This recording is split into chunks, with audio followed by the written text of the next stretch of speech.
The Limits, getting ready for a holiday weekend. Oh, yeah. Thank you so much for joining us.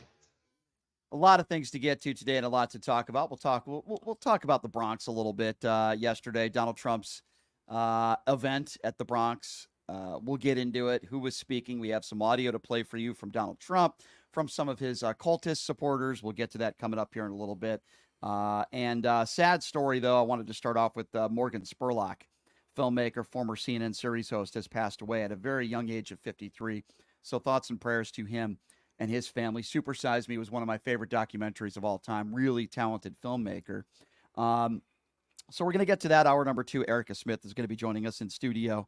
And you might be watching on the or listening on the FMAM dial KSHP. You could be on my personal YouTube page, which is at PTL Radio Show. You could be on the Occupy Democrats Network, the Washington Press Network. We're everywhere, man. And it's funny, it's an ever so growing show. And somebody on social media today said, yeah, that's because most people hate you. I was thinking of the Howard Stern movie where they said most people that listen to Howard Stern hate him, but they just want to know what he says next. So if you hate me, that's okay. As long as you're watching and listening, I appreciate that. And some big news for PTL fans. We have some more news coming up in the later weeks, but our new website with merchandise and everything is going to be up and running starting on Tuesday. So we'll make that announcement on Tuesday. Programming note on Monday, because of the holiday, we are taking Monday off. I know I'm a slacker. I took Wednesday off, and now I'm taking Monday off. But anyway, joining me in studio on a Friday, it's been a little while. Always love having the former NBA veteran and very politically savvy, I might add, Mr. Paul McKeskey joining us in studio on a Friday. Mo, it is good to see you, my friend. Hey, How good. are you? So I'm on the site right now. I can't buy a Pushing the Limits t-shirt at pushingthelimits.live. You I can't do that? I can do that right now? but you're supposed to keep that quiet because we're not really live. Okay. We're kind of live, but we're not really live. Yeah. Well, I know I'll get a discount when the time comes. So There's no chance. No chance you're getting a discount. No, you're full price. In fact, charge him more. Anyway. Wow. No. You that comes over to my house and eats my food. Wow. Maybe I'll get you a mug. I don't know. Maybe I'll get you a mug. But Mo, good to see you. Yeah, sorry to hear about Morgan Spurlock. He was a great filmmaker and unfortunately suffered from cancer and took him at a very young age. So it's a classic, you never know when it's your time, and it's just yeah, cancer's the worst. Yeah. And the older I get, the more I realize that. yeah, and it's funny because the older I get, it appears the more people that I know that seem to pass away. And it's sad. But Spurlock, I met him. There was a movie. What do you call it? Not a movie premiere. It was like, Cinevegas, I think is what they called it.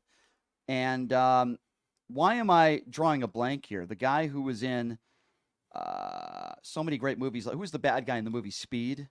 How am I forgetting his name right now? And he was in Hoosiers. He was the drunk father in Hoosiers. Yeah. He's a character guy. He's in everything. Yeah. What the hell? How am I forgetting his name? I don't know. His face. Yeah, I don't understand it. But anyway, he was running this Cinevegas thing, and Morgan Spurlock was here, and I got a chance to talk to him. Really nice guy. So sad. Thoughts and prayers go out to his family. So the MAGA crowd is bragging about this incredible turnout that Donald Trump had in the Bronx yesterday. And some people are saying that in upwards of 30,000 people. Now, I posted a picture on social media of the crowd, and they're claiming 30,000. It looks more like 3,000 to me. But here's the interesting thing about all these morons out there that brag about the crowds that Donald Trump gets. And, look at all the crowds he got in 2020. You're telling me he didn't win the election?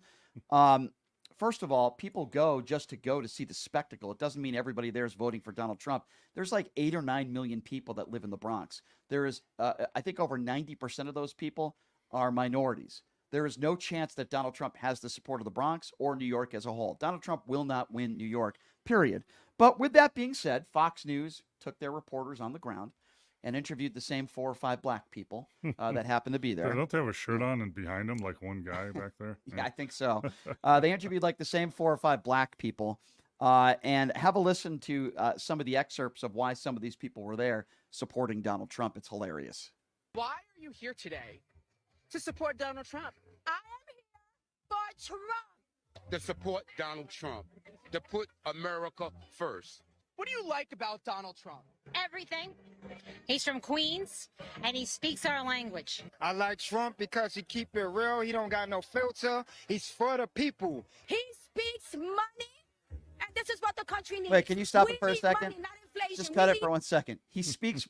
Mo, can you please explain to me what that means? He speaks money. I have no idea. It's funny. It's funny and sad how people that he had. Trump is the classic silver spoon guy that was given millions of dollars by his daddy, and has always lived that life. But all these people that are struggling and trying to survive are all like he's one of us. He's Yeah. not one. He's the opposite of you. And you don't even realize. You know what's interesting too, Brian? It seems like when there's a UFO sighting and they Yeah. seem to interview the same people. Yeah. This seems like the same thing. Well, I I- saw the UFO when it landed. No, I don't even. Some of these people that are speaking, no matter what the color of their skin is, it doesn't matter. They're just very dumb people. What does that mean? He speaks money. The guy is dishing out money left and right in lawsuits, civil suits. What do you mean he speaks money? Yeah, he's charging $60 for Bibles. He's charging $400 for gold sneakers. Go ahead. Well, you know what he's been really expert on is being able to lose money, a lot He's of good at money, that. and then file bankruptcy and bail out Yeah. on people. That's what he's good at. He speaks money. What a bunch of dopes. And this is what the country needs. We need money, not inflation. We need money. Everything was under control. We had low inflation. We had gas under $1.80. What issues are people in the Bronx facing? Economic stress. They're facing an illegal invasion. In the Bronx right now, it's definitely crime. Prices is extreme. We care about the housing. We care about the crime. How has Joe Biden addressed those issues? He hasn't. He hasn't addressed them. He wants to make them worse. Nothing. He's just been talking a lot. The Biden name in the Bronx sounds like mass incarceration. What has Joe Biden done for the minority community? He's done nothing but say, you ain't black. Incarcerated us. Not a thing. Absolutely nothing. I really could not tell you what he's done. Joe Biden says, if you don't support him, you ain't black. Are you black? Hey, Joe, guess what? Oh, I'm absolutely black, and I support Trump. I don't know why he would say that. He's not even black. I guess I said I ain't black because I'm not voting for him. Trump is more black than him. Trump is black as I am. You heard? Honestly, some of the dumbest people you could ever listen to. By the way, I'm Jewish. Apparently, if you don't vote for Donald Trump, you're not Jewish. That's not just Donald Trump that's saying that. Many on the alt-right. These are some of the dumbest people you can find in America. Any of these people at these Trump rallies. By the way, I would, as a whole, call many of these Trump rallies Klan rallies because like 95% of the people in the Bronx, by the way, that were there were white. That's number one. There weren't 30,000 people there like all the right-wing pundits like to claim. Yeah, I Brian, have pictures. It wasn't 30. It was like no. 3,000. Brian, so as you know, I've coached in the minor league systems for a while here in the States and overseas and stuff. And here's what minor league basketball really does a lot of. They inflate everything. So when you go to a game, and in the minor league basketball world, you say there's 2,000 people there. Yeah. That means there's probably 200. So that's what there must be Trump numbers. We used to call them minor league numbers. Now they're Trump numbers. I think you're right on that one, Mo. There weren't 30,000 people. I have aerial pictures.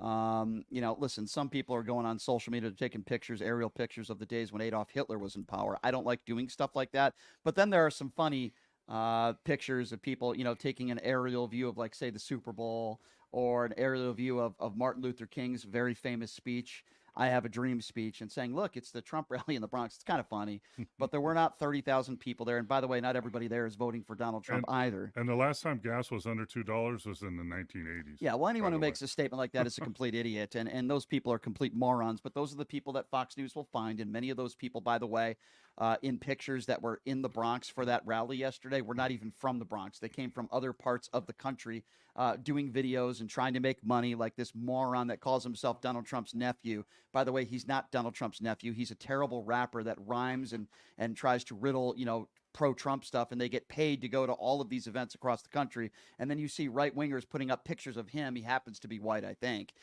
saying, look at the Bronx locals coming out. It's some guy that lives in Florida. And then you have, Byron Donalds, a guy who is supposed to be an elected official in Florida, but for whatever reason is in the Bronx making a speech for Donald Trump. Here's a Trump supporter, Mo, that gets very emotional when asked why is he at the Trump rally. Have a listen to this.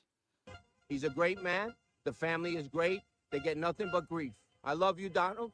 I would love to be able to shake your hand. It was my mom's last dying wish. Incredible, incredible. Thank you, sir. Incredible. Yeah. That tears me up right there. Yeah, I mean, my mom's last dying wish was, boy, I hope you get to shake the orange turd's hand. Wow. Wow, how touching is that? How emotional. Do you want to shake the hand of, somebody who served this country? Do you want to shake the hand of a hero?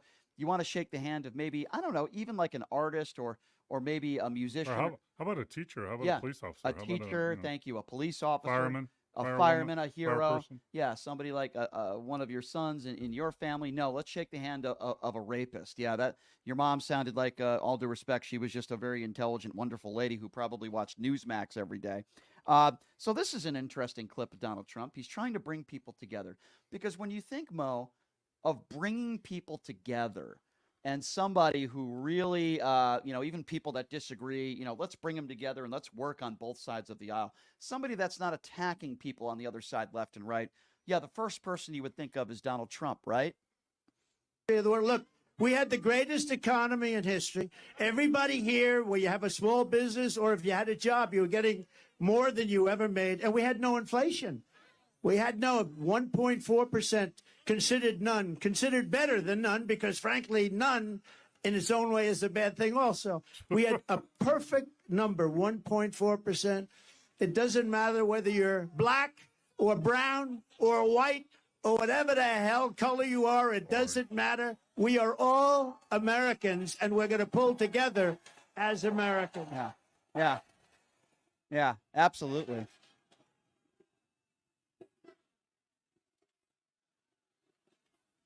All right, that's enough. By the way, I just want to note, unless you're working in Donald Trump's administration, because he had the whitest administration in the history of the country, Donald Trump is the guy who said he didn't want black people counting his money in his casinos. He wanted Jews counting his money. He's the one who said these Mexicans, they're rapists and they're bad people, and I suppose some of them are good people. But I guess that kind of language doesn't work in the Bronx. Or flying planes. Right, exactly. But I guess that type of language doesn't work in the Bronx, right? That doesn't work there. So he's now, bringing people together. Right? He's Donald Trump bringing people together. It doesn't matter whether you're black or orange or white or yellow or whatever. Donald Trump. But here's something that the right-wing media not talking about. So what would you say, Mo, Republicans would be talking about today if Joe Biden held a rally and two people that he associated himself on the stage with were indicted on murder charges? How do you think Republicans would react to that? Well, I think everything is so unbalanced now. I mean, so Trump can, and those people can say whatever they want, and they just say it over and over again. Hey, you know what? Zero inflation is worse than 1.8 inflation because, it's just better. That's what people. No, it's not. That's not a fact.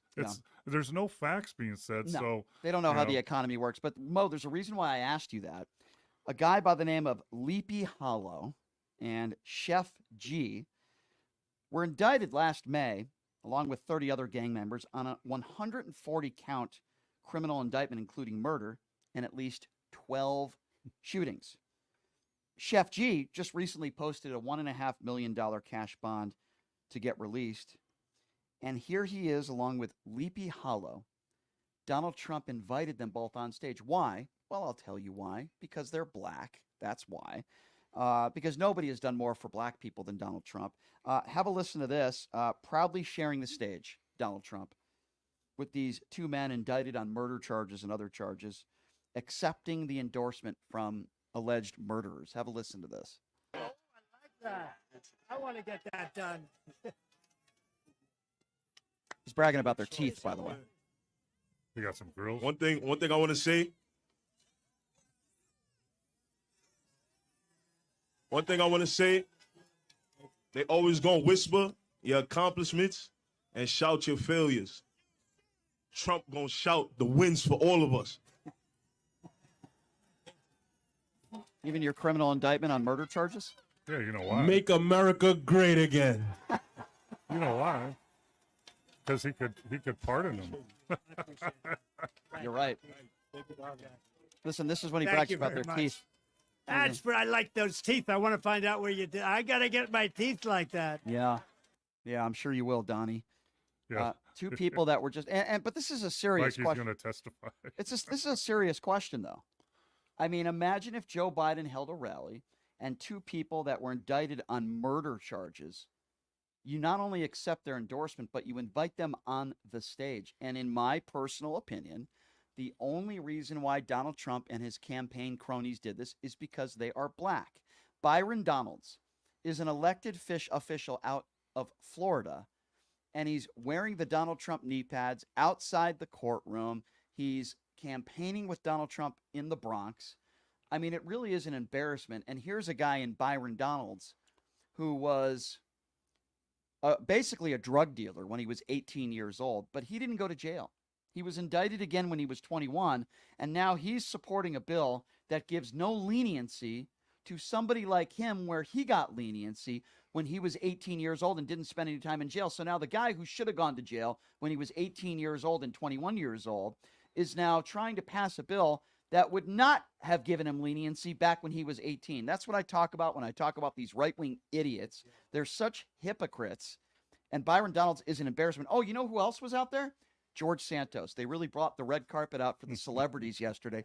George Santos was out there as well. And for whatever reason, Republicans are thinking that Donald Trump is somehow going to win New York. Listen, I don't know what's going to happen in November. I can give you my opinions on what I think is going to happen, but I can tell you something right now. Joe Biden is going to win the state of New York. Joe Biden's going to win that state. Why? Not just because there are more registered Democrats, but there are many more people of color. Now, I want to talk to people, Mo, who are from the Bronx. We get a lot of callers here from New York. A lot of people listen, and I appreciate all of you who listen on the East Coast, particularly in New York. This is the time where I want you to call in because I want to hear from you. If you're from the Bronx, if you live in New York and you're a PTL fan and you want to chime in on this, 702-221-7283. First of all, there were not 30,000 people there. That's a lie. These MAGAs always lie about the crowds. I have an aerial view from a local CBS station there when the rally started. It looks like 3,000 people, and I posted it on social media. 702-221-7283. All right, we got a caller from the Bronx, Mo. Let's take some calls. Let's go to Vivian, who is calling from the Bronx. Hi, Vivian. Hi, Brian. I'm not calling from the Bronx. I'm calling about the Bronx. I'm actually from Queens, New York. Queens. Okay, gotcha. And I am totally embarrassed about what happened in the Bronx because I thought it was going to be a nothing rally. Nothing was going to happen. And hear them even give them any airtime is totally beyond me. Mm-hmm. And then the responses I heard from the people from the Bronx as to why they want to vote for Trump, I'm like shaking my head like, are you like on drugs yourself? Might be. They might be. Maybe they should have done a drug test there. I don't know. What I am amazed is, you know, and we had Lisa Guerrero on this show yesterday, a wonderful, intelligent woman. And as a woman's perspective, very nice. Very nice. And as from her perspective, she's like, how can a woman, you know, the guy says, grab him by the P word. That's what he thinks about women and the liable sexual abuser. If you're a woman, how could you support this guy? And I see these people out there. And it's mesmerizing to me. It's mesmerizing. Well, it's amazing to me, and I'm just a regular guy, that, you know, someone like Nikki Haley, right, who 2 months ago was saying how bad he would be. He's an embarrassment. He would ruin the democracy.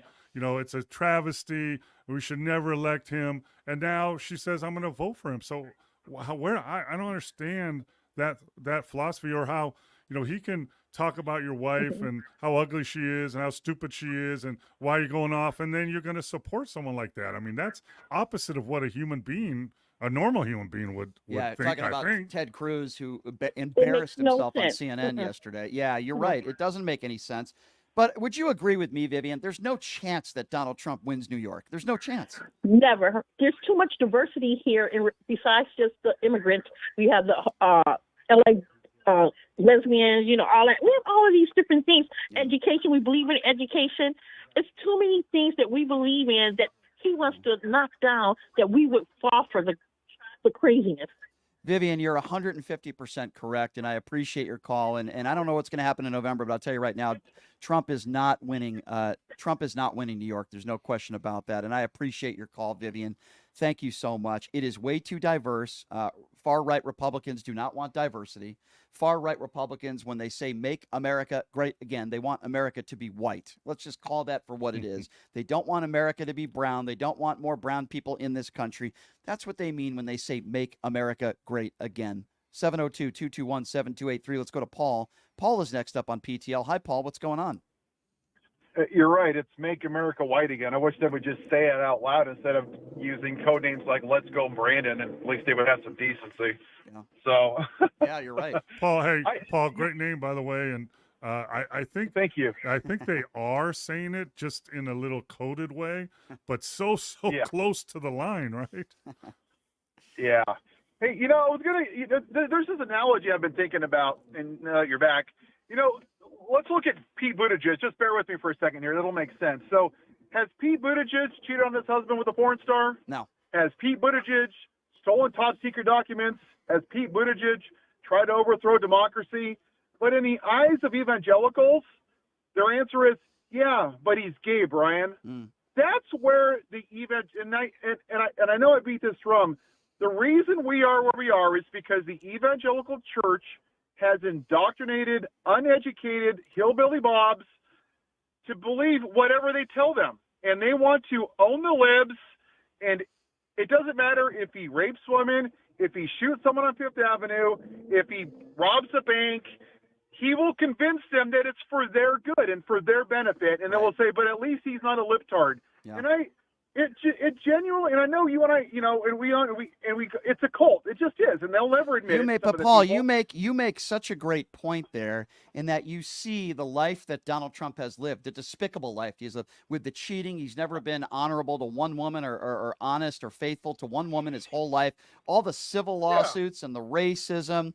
And, Trump University, right, Mo? The scam there. The charity scam where he was having people buy his own paintings back. Exactly. And writing them off. A liable sexual abuser in a courtroom, 25 women that have accused him of rape or sexual assault. What he said about John McCain. But they'll put that all to the side. Correct. They'll put that all to the side, these right-wing evangelicals. And a guy like a Pete Buttigieg, they'll look down on him just because his sexuality is different. By the way, these are the same morons that are defending Butker. They are despicable, they are bigots, and they need to be called out. Am I saying every Trump supporter is like that? No. Am I saying every Republican's like that? No, of course not. But there is a big portion of Donald Trump's base, and I would imagine many of them were at the Trump rally in the Bronx yesterday, that think this way. They're willing to put everything on the side with all the legal problems and all the things Donald Trump has said and done in his life that are despicable. But God forbid, if you're gay, you're the death center.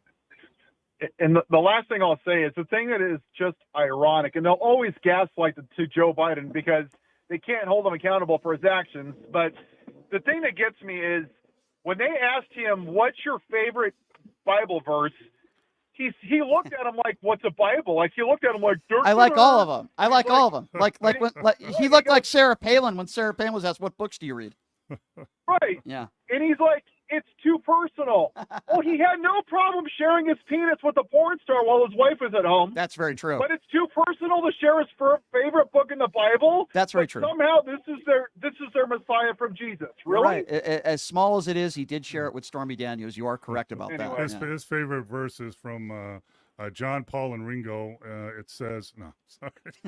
Yeah, I get it. But Brian, do you think that, and it really, I know we joke about it sometimes, but it really saddens me. And I'm like, I'll vote for Republican, Democrat. I'll vote down the middle. I voted for Ross Perot.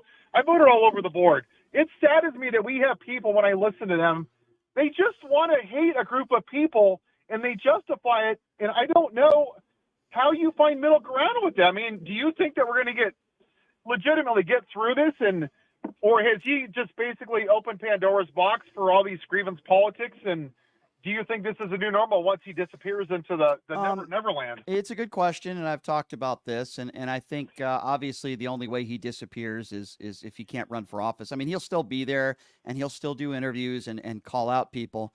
But if he's not running for office, it's going to be a very different tone, certainly from the media. I know I'm not going to be talking about him anywhere near as much, and that's about all I can say to that, Paul, and I do appreciate your call, sir. Right. Thank you so much. 702-221-7283 is the number to call. Let's go to JD, who's next up on pushing the limits. Hello, JD. Hello, guys. I'm going to give you an idea of why we Trump supporters favor Trump and support Trump. Would you care to hear why I do that?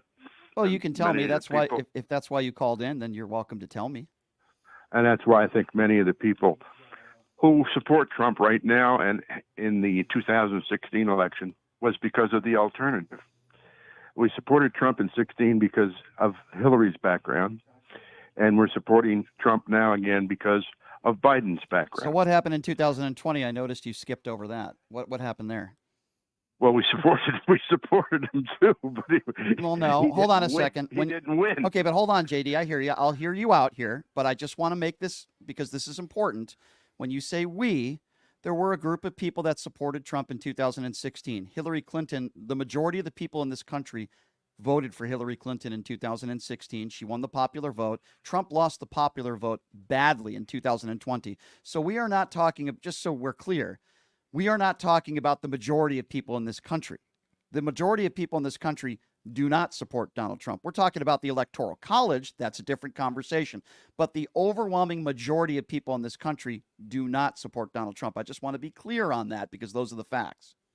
Well, my point is in trying to inform you is why I and people like myself that I know support Trump. That's the whole point. Okay. Because of the alternative at the time of Hillary. Okay. And then Biden, of course. So tell me now, in 2024, right now as we speak, why are you voting for Donald Trump?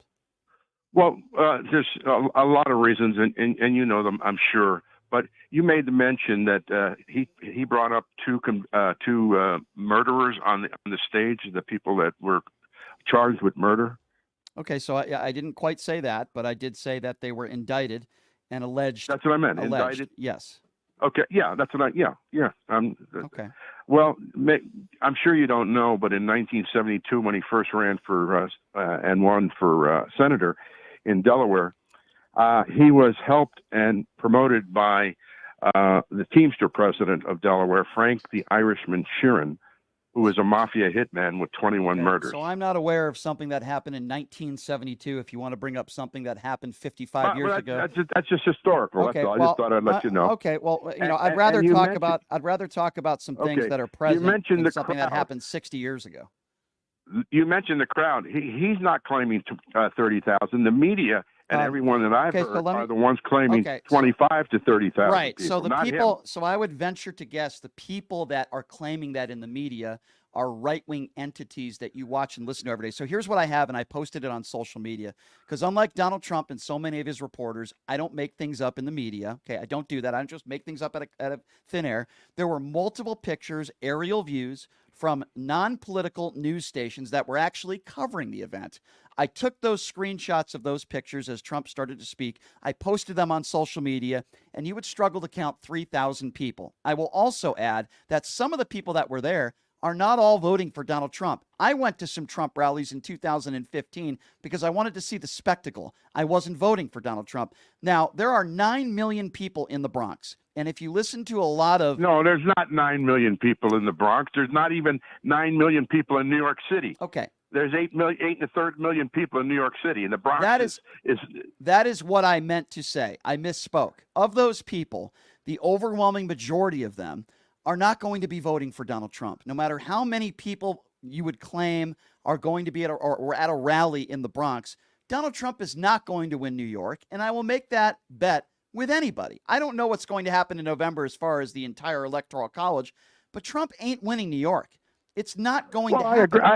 I agree with you there, but you make the statement 95% of the people there were white. Mm-hmm. That's untrue. The majority of the people were black and Hispanic. Not true. Not true. Yes. Show me one picture that you can put on my social media page that would lead you to believe that the overwhelming majority of people in the Bronx at that rally were not white. Are you kidding me? I looked at every single picture. There were some minorities there, but the overwhelming majority of the people there did not look like the Bronx. That is absolutely and positively not true, and it's why Donald Trump got less than 15% of the black vote in 2016. It's why Donald Trump got less than 15% of the black vote in 2020. The same thing is going to happen in 2024. I'm sorry to say that's just the reality, JD. Well, every poll that shows that the black population is approaching 40%, and the Hispanic population Not true. is approaching 40%. I'll make you a bet.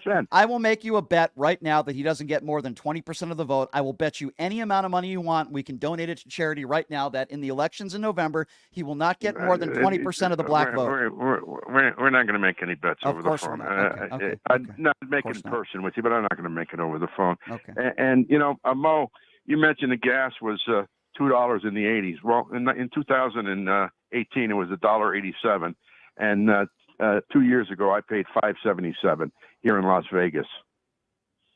By the way, I just wanted to say the rally. I just want to give some stats here now. Stats about New York.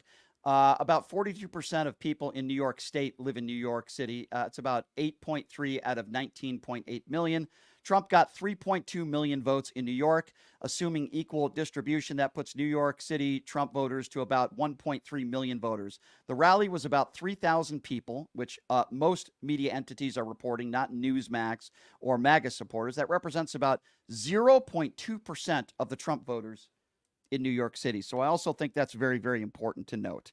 I have a sense that you and Chris and all of your callers from Occupy Democrats have a fear that Donald Trump's momentum is gaining, and I can hear it in their voices and in their statements. Okay, the Carls so and the Marks and the Dave. I'm sure you're very good at reading people's voices. I will also add you that this show is not just on the Occupy Democrats network, but it's on many other entities. Not everybody that calls into this show, like you, are members of Occupy Democrats. That's number one. And number two, I've said it before and I'll say it again. I was worried in 2020 and I'm worried again in 2024. I don't know what's going to happen. What I can tell you is that I'm voting for Joe Biden because I choose empathy and I choose a decent human being, regardless of policy, over a man who is despicable. You have no knowledge of this man's history. You keep saying empathy. Yes, I do. I do. This man is a brutal politician. He politician. He went after Justice Thomas. So all of a sudden now you care about political candidates that go after Supreme Court justices or judges. Where were you when Donald Trump? Where were you? Excuse me. Where were you when Donald Trump went after a judge because he had Mexican descent? Where have you been when he's been going after this judge's daughter? That wasn't right. That wasn't right. I'm sure you were. I didn't ask whether you agreed with it or not. The point being is you'll never call into a radio show and complain about that, but you'll be the first person to bring up something that happened 60 years ago when it comes to Joe Biden. Let me ask you a question, JD. Forget about the criminality for a moment. Forget about all the criminality, whether you agree or disagree with the charges that Donald Trump is facing. I want to ask you a question. What about the behavior? Forget about the criminality. Do you condone Donald Trump's behavior? There's a lot of his behavior that I would never do, and I don't agree with. So of course, why do you overlook it then? Mo, it goes back to what I said earlier. It's the alternative. You have an infirmed man in the White House that cannot put sentences together. Not true. Have you listened to Trump at all? He can't even talk. He can't read the teleprompter. Oh, come on, Mo. Come on, man. Come on, man. He froze for 30 seconds on his last speech a week ago. Come on, man. What, you don't know that? You don't see that? Mo. Come on, you're smarter than that. Come on, man. JD, I first you of were all, smarter than that, first JD. of all, deny, deflect, and then double down. Yeah, exactly. That's your thinking. You don't want to. He froze for 30 seconds on the stand. I saw it on the news. Real news. And by the way, if JD went on YouTube, which he might not know how to, if you want to talk about intelligence or try to insult my guest, JD, but I'll tell you something. You go on YouTube. I'm not trying to insult. Okay. I'm not trying to insult hey, JD. your guest. Hey, JD. I would say you're smarter than that, but I don't know if you are. But hold on a second, JD. If you go on YouTube, you can look at tons of compilations of Donald Trump saying that you need ID to buy bread, confusing Nikki Haley with another member of office. He can't even find countries on a map. There are tons of examples where we can talk about Donald Trump might have Alzheimer's or he's in the bunker. So don't you give me that nonsense about Joe Biden can't put a sentence together, because every single time I hear somebody like you say that, he does well in a debate in 2020. Or what about the State of the Union? For 90 minutes, he did so well, people like you said, boy, he must have been on drugs. You move the goalpost, and he'll do fine in June, but you say that he can't put a sentence together, and then when he overperforms, then when he overperforms, you claim that he's on drugs. That's what people like you do, JD. And if that's all you got, then go ahead and vote for Donald Trump. Go ahead and vote for the liable rapist if you think that, Joe Biden can't put a sentence together, if that's all you got. It's ridiculous. Well, hopefully the judge will be able to put a sentence together, and hopefully your orange turd hero goes to jail, JD. Well, JD, you're smarter than that. Have a nice day, JD. And Have a nice day. Don't watch Donald Trump try to drink out of a water bottle with two hands while it's spilling all over the place. Come on, man.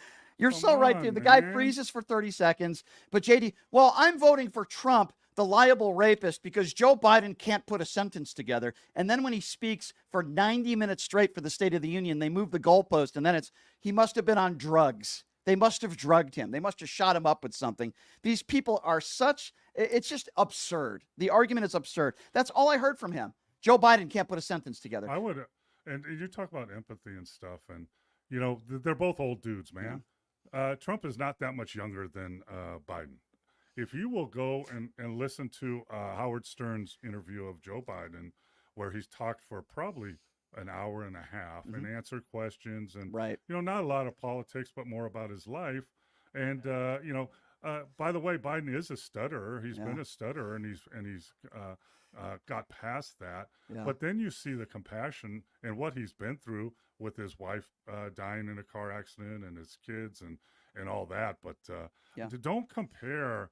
The way that Biden sometimes gets mixed up, I do too, by the way, and I'm 67, and the way that Trump is so much better and so much eloquent and so much straighter with his talks when he fumbles words all the time. All the time. He And Mo, mispronounces words. And I'll take it a step further. I would rather have a president who's old, who at times is forgetful, but is a decent human being, than somebody who gets on a stage and lies about the 2020 election, lies about his court cases, attacks everybody that disagrees with him, and is going to be a convicted felon. I would rather have somebody who might have a stuttering issue, who might forget things, than somebody who intentionally lies and threatens our democracy and incites something called January 6th. 707. Yeah. And here's a comparison. Let's compare then, okay?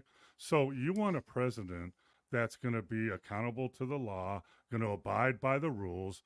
And when they found out that Biden had documents in his possession, he turned them right over. Right. When Trump found out, he delayed. They had to go get them. Yeah. And even today, when he has a gag order, every day the judge says there's a gag order, it's a $1,000 fine, which means nothing to him. And every day he defies the judge and the gag order that he can't go by any rules. Yeah, and it's interesting because people on social media say you have to be fair and call out both for their shortcomings. Okay, let's compare Donald Trump as being a liable sexual abuser with 25 plus women that have accused him of sexual assault or rape, a business deal with his current wife, Melania Trump, who's been sued, civil lawsuits, lost thousands of civil lawsuits before he ever became president, who says grab women by the P word, who attacks POWs, attacks Gold Star families, attacks women based on looks. Yeah, let's go ahead and compare that to Joe Biden. Give me a frickin' break. 702-221-7283. Let's go to Patrick,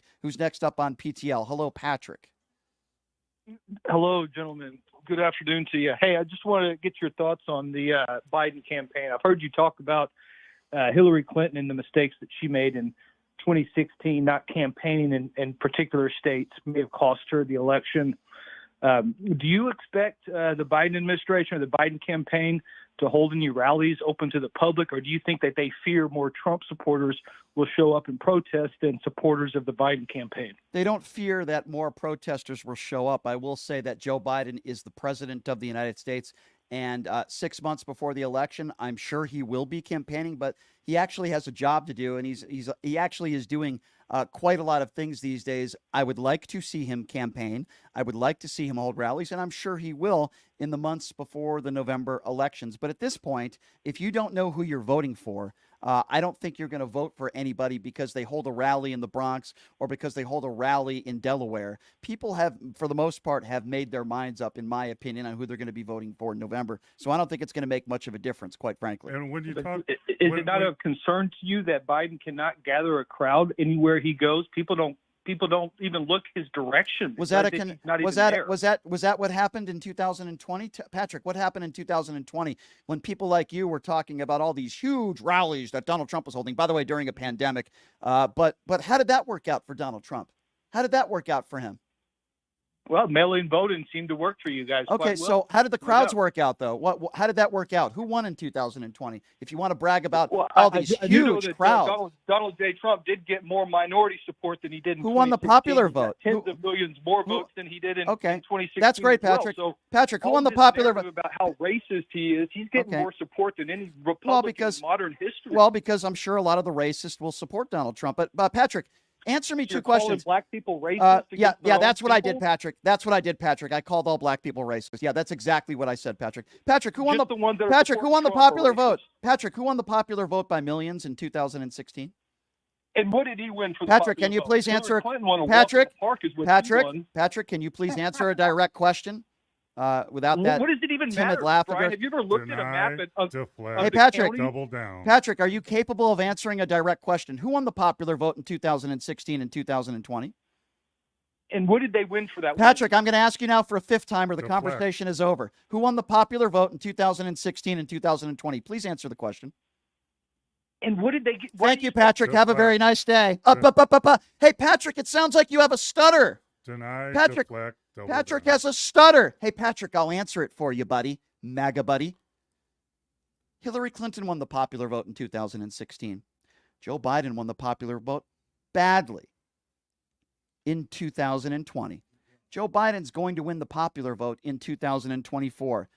You are the loud minority, my friend. You are not the silent majority. And there are more people in this country like me and Mo than you. Thank the Lord. Praise Jesus. Yeah, and we're talking about reasons why Hillary lost the electoral vote or whatever. And I keep thinking back, and I thought this right at the time, Brian, when they did their debate and Trump was despicable and started stalking her and walking behind her and doing stuff you're not supposed to do in a debate. I always thought that if she would have stopped, looked at him and said, "What the hell are you doing? Go back to your podium where you're supposed to be and act like a real presidential candidate." Yeah. If she would have said that at that time, I think things would have been different. Perhaps. Let's go to Lala, who's next up on PTL. Hi, Lala. Thank you for calling in. Where are you calling from? San Francisco. All right. I love San Francisco. What's on your mind today? Well, you guys have been kind of throwing everything. And I was like, oh, my God, they're talking about the frustration I have. I'm talking about every single thing. But my question is for you guys. Sure. By the way, my first time voting was for Joe Biden, which I'm voting again. Mm-hmm. As am I. Thank you. And I don't know. This just hit me. I don't know why, but I just want to ask it. He always praised Putin and the other chubby guy. Kim Jong-un, yeah. Yes. And I just wanted to know, do his people, either or of them, do they wear hats that says Putin, vote for Putin, or tattoos, or wear diapers, or things like that, like they do for Trump? Yeah, well, Is there it's something- interesting you say that because Trump just put out a despicable statement the other day in regards to an American prisoner out there. And he said, if I'm president, I'll give Vladimir Putin a call and we won't have to give him anything in return because Putin will do me that favor. I mean, it's Yes, like sir. I actually saw that, and I also saw something that kind of caught my attention at his rally. I wasn't watching it. I was just watching, people posted them, and somebody passed out. Yeah, I saw that. And then Trump takes a glass of water and starts drinking water. And his look on his face Such a was like, fool. "You're effing my rally up." Kind of. Yeah, that's what he was annoyed. That's what I, I saw my that. opinion. That was my opinion too when I saw it. And by the way, what about when Otto Warmbier Mo's taking a glass of water right now, very similar to Donald Trump. I like it. That's a good impersonation. You're now John DiDomenico. My hands are too big, yeah, though. yeah. It's interesting because, Otto Warmbier came back a vegetable. This was a young man, tragedy. He goes to North Korea, right? And Yes. they murdered that poor young man and that poor family and the parents had to go through. And Trump was bragging and gloating, hey, at least we got his body back. I mean, it's so despicable and it's so disgusting. And when Trump says, I would end the Ukraine war in a day, Hamas would have never done this if I was president of the United States. Oh, really? Well, what about that COVID thing? Oh, they would have never done that if I was president. Oh, wait. Correct. Oh, wait. Correct. Thank you, Lala, for the call. I appreciate you. I love San Francisco. Hey, you guys are doing amazing. I Thank started listening to you guys, and I was Thank like, you. oh, my goodness, I have to follow them. I have to follow Well, them. thank And I've you. been trying to call just to, Well, ask you're that welcome. question. And you're welcome Did to you- call anytime. And, Thank you so very much. Mo probably has a larger following than I have. I'm jealous. But he's a former NBA player, but I'm not. I played for the Warriors for you. He did. Mo knows a thing or two about San Francisco. Wonderful city. Need to do a little bit of cleaning up there and fixing the crime, but it is a beautiful city. All right, let's go to Herb. Herb is next up on PTL. Hello, Herb. Hey, Brian. How you doing? Hey, Mo. Hey. Listen, Brian, I just want to ask, why can't, I knew you guys were going to have a big show today after that rally yesterday, but I don't understand why you have to call them stupid. These were people that were rallying behind Trump. Okay, so They what have I'm the referring. right. Let me finish. Well, you asked Brian. me a They have the question. right. You just asked me a They question. have a right. No, I don't want a question. Okay. I make the comment. Okay, you didn't make a comment, Herb. So when I talk about stupid people, Herb, I'm speaking in general terms now. I would never say that about you. It's when people can't distinguish between a statement and a question. Example, you just started the call by saying, I don't understand why you would call these people stupid. Mo, that's not a statement. That's a question, right? Yes. Okay, thank you. See, Mo understands the difference. He's a smart guy, educated man from Kansas, right? And then what I would do is I would answer that question before I made another statement. Exactly. So, Herb, it's our show. This is what I'm going to do. I'm going to answer it. I've never made the statement that everybody who votes for Trump is stupid. I would never make that statement. I was specifically referring to the people in the audio that I played earlier in this segment. Some of those people who don't know how the economy works. Some of those people who think Donald Trump is better for them than Joe Biden when it comes to minorities. Some of those people that think Donald Trump is really good when it comes to money, when I could name you all the businesses that have gone down the toilet. So, Herb, I wasn't referring in general terms, which I never would and never have, to every Trump supporter out there is stupid. But all I would ask from you, Herb, is that when you ask a question, you let the host answer it, and then I'm happy to continue the conversation with you. Okay, Herb, now it's your chance to talk. Go ahead. You can make a statement. My problem is, Brian, you categorize people as dumb or smart, just like Yes, you I had do. your other show. Yes, I do. Listen, Yes, I do. when you had- There's when you dumb had your other and there's show- smart. Hey, Herb, I'll characterize. You Brian, ready? I'm going to do you a favor, Herb. I'm going to characterize. If you think Donald Trump won the 2020 election, you're dumb. If you think Donald Trump has no responsibility for what took place on January 6th, you're dumb. If you think it's not bigoted in nature to take a group of people, if they're different from you, and call them sinners, you're dumb. There's smart people, and then there's dumb people. Herb, am I characterized? If you call into a radio show and you ask the host a question, Brian, why would you blah, blah, blah, blah, blah? And then you say, that's not a question, that's a statement. The phone call is dumb. Herb, I just characterized. I hope that's okay with you. Brian, can I talk now? Well, Herb, Hello? Herb, do you have any more questions for me, or would you like to make a Yes, statement? I do. Okay. I have another question. I Thank remember. you. Great. Hello.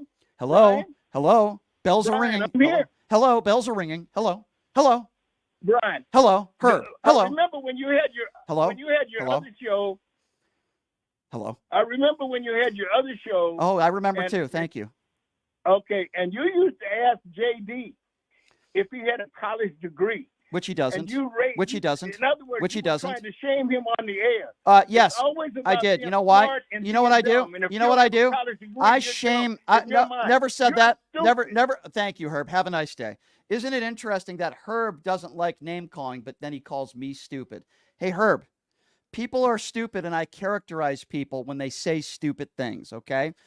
I did another show where I had a sidekick who said stupid things every day. Okay. Now, just because you don't go to college doesn't mean you're stupid. That's not why I would call somebody stupid. I think it's nice to have an education. Don't get me wrong. But when somebody calls into a show and asks a question and then says it's a statement, they're stupid. So I think all the listeners know who the stupid person was in that phone call. Thank you for those statements, though. Definitely not a question. Definitely not a question. Definitely a statement. I don't even know what to do with some of these callers. Who are we going to next year? 702-221-7283. Guy doesn't even know the difference between a freaking question and a statement. This is a crazy Friday out here. The guy doesn't even know the difference between a question and a statement, and he's calling me stupid. And Brian, we're friends, but I listen to your show when I'm not on, and it really frustrates me when people ask you a question and then they don't want to answer. They don't want you to let you answer, but then they say that you're not letting them speak. And I just I need a T-shirt that says that, right? I'm gonna have deny, deflect, and double down. I should start doing that, Mo. Yeah. I should make a T-shirt There that you says go. that. Let's go to Gloria. I believe Gloria is next up on PTL. Hi, Gloria. Where are you calling from? I'm calling from Syracuse, New York. I love my New Yorkers. What's going on? What's on your mind? Yeah, I read an article today that Kim Jong-un and Putin in October are supposed to do something about the people in the election and everything. Have you heard anything about it? I have not heard anything about it, but those are two evil, murderous dictators, so that certainly wouldn't surprise me. Well, I'm really concerned about it, and that's why I thought maybe you could look into it. I will look into it this weekend, and I'll find out about that. I will say this, though. Who is the person that is sucking up to these evil, murderous dictators? Donald Trump probably has a poster on his wall of Vladimir Putin and Kim Jong-un. By the way, love letters he wrote to Kim Jong-un. Letter. Taking Vladimir Putin's advice over our own CIA and FBI. I mean, it's despicable. So nothing would surprise me. Nothing. I absolutely love your show, and Thank I you. love the way you speak out to people, Thank and I you, wish dear. there were more people and shows like you have. Well, dear, that means a lot, and I really appreciate it, and I wouldn't be doing the show if not for people like you. So thank you so much, all right? You stay strong out there in Syracuse, all right? Oh, I will, and All I right. just pray. I pray Mr. Trump does not win. Amen. Yeah, Amen. well, trust me, I pray for the same, and I appreciate your phone call, dear. Thank you so much. Hey, Brian, I've been to Ukraine. Yeah. In a basketball tournament, beautiful city till Putin decided to just destroy it. I've also done basketball camps in China. And it was interesting because this was years ago, and we did basketball camps for kids, and I had two interpreters, and they were always together no matter where they took us. And Linda was with me, my wife, and asked one of them, why is there always two of you here? And, because you don't have to be. You can Right. go be with your family. And they said because they won't let us be alone Yeah. with anybody from America because they want to know what everything is said. Yeah. And that's frightening enough. Also, probably one of the only people living that's been around that has stepped foot in North Korea and lived. I'm not Dennis Rodman, but I worked with Samsung in South Korea, and they took me to the border, which is frightening, by the way. And I did, me, I'm kind of, a combatant, and I did take one step on the North Korean border. And then they said, you need to get in the van, get out of here now. Yeah, but it's frightening that people have to live that way. I wouldn't want to be anywhere near there these days. Let's go to Cece, who's next up on PTL. Hi, Cece. Hey, Brian, I love you. I wish I could kiss you. I do love you. I adore your page. I love everything you speak about. Well, It's thank you. awesome. Cece, listen, if we ever, I appreciate those kind. If we ever spend time together, I'm not going to be paying you $130,000. I just want to be very clear on that. I'm sorry. I digress. Go ahead, Cece. I'm sorry. I'm sorry. You wouldn't want to kiss him if you were sitting here in the state. Probably not. That's probably true. That's probably true. Mo's probably right about that. Yeah. All my grandparents came from Italy from a fascist leader, Yeah. Mussolini. Okay, my father fought in 2 wars, and this, excuse my expression, that son of a Yeah. Trump Yeah. didn't even fight in 1 war, and he's got the Couillons. Okay, you can The say talk. this. You can say this on the radio. Let's be honest. Trump is a Okay, bitch. the ball. He's a little The bitch. ball. That's who Trump He's is. a prick. He's a bitch. I is what cannot Trump. stand him. He goes I don't- outside and he complains about how cold it is in the courtroom. And by the way, know. reporters actually took the temperature in the courtroom. It was 77 degrees. He's a whiny little bitch. That's who Donald Trump is. But you know what's scary is, and you said you've had, your relatives came from Italy and all that.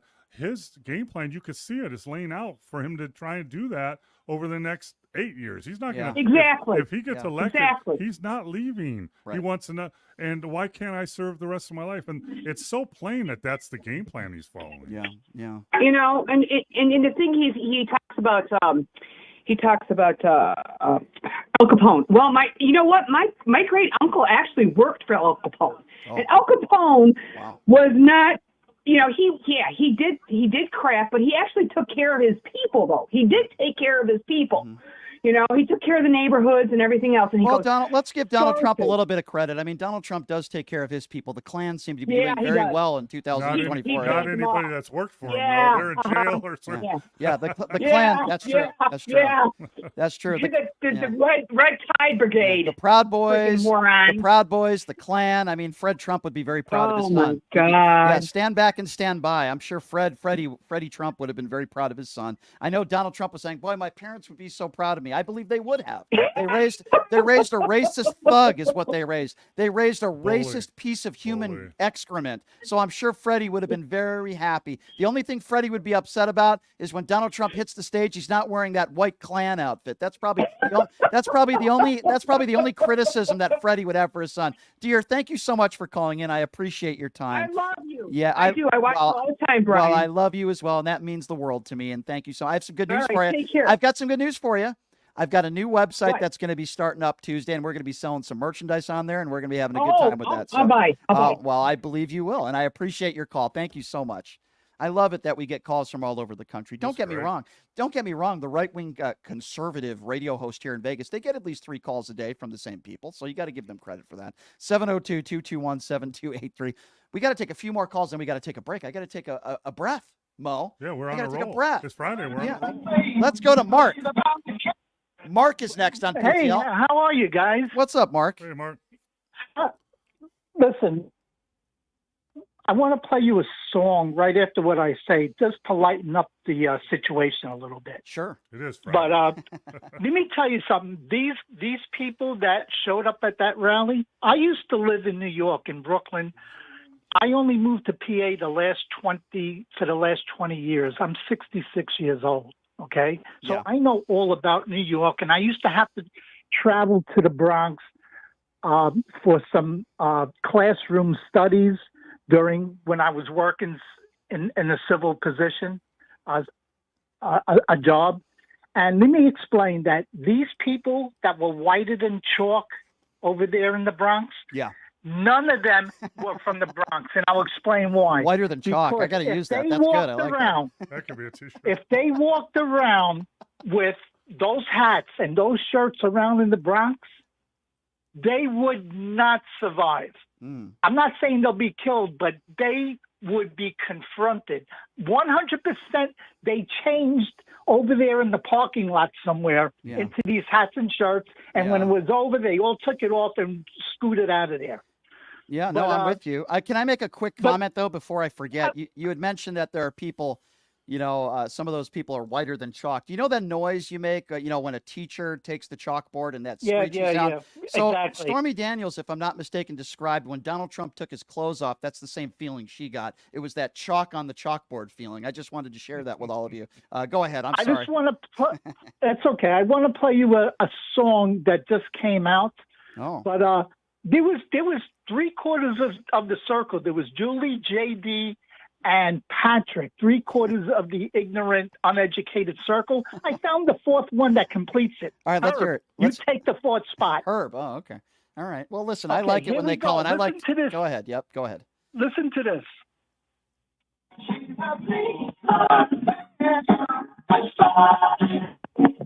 better not talk about nobody.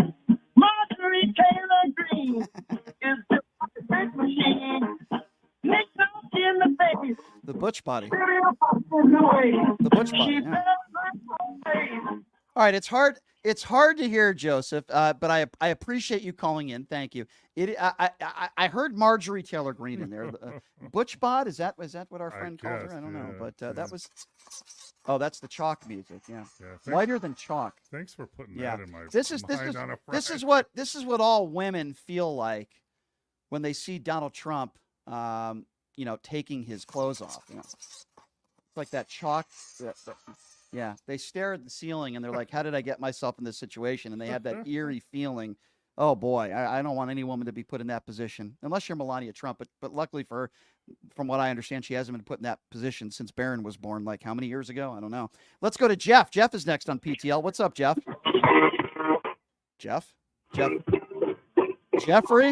Jeffrey, lower your music. What happened to Jeff? All right, put Jeff on hold. Put Jeff on hold. I mean, it sounds like he's listening to some good rock and roll. I'll give him credit for that. But, Jeff, you got to be ready to go, man. You got to be ready to go. All right, let's go to Joseph. Joseph is next. What's up, Joseph? Yeah, hey, Brian.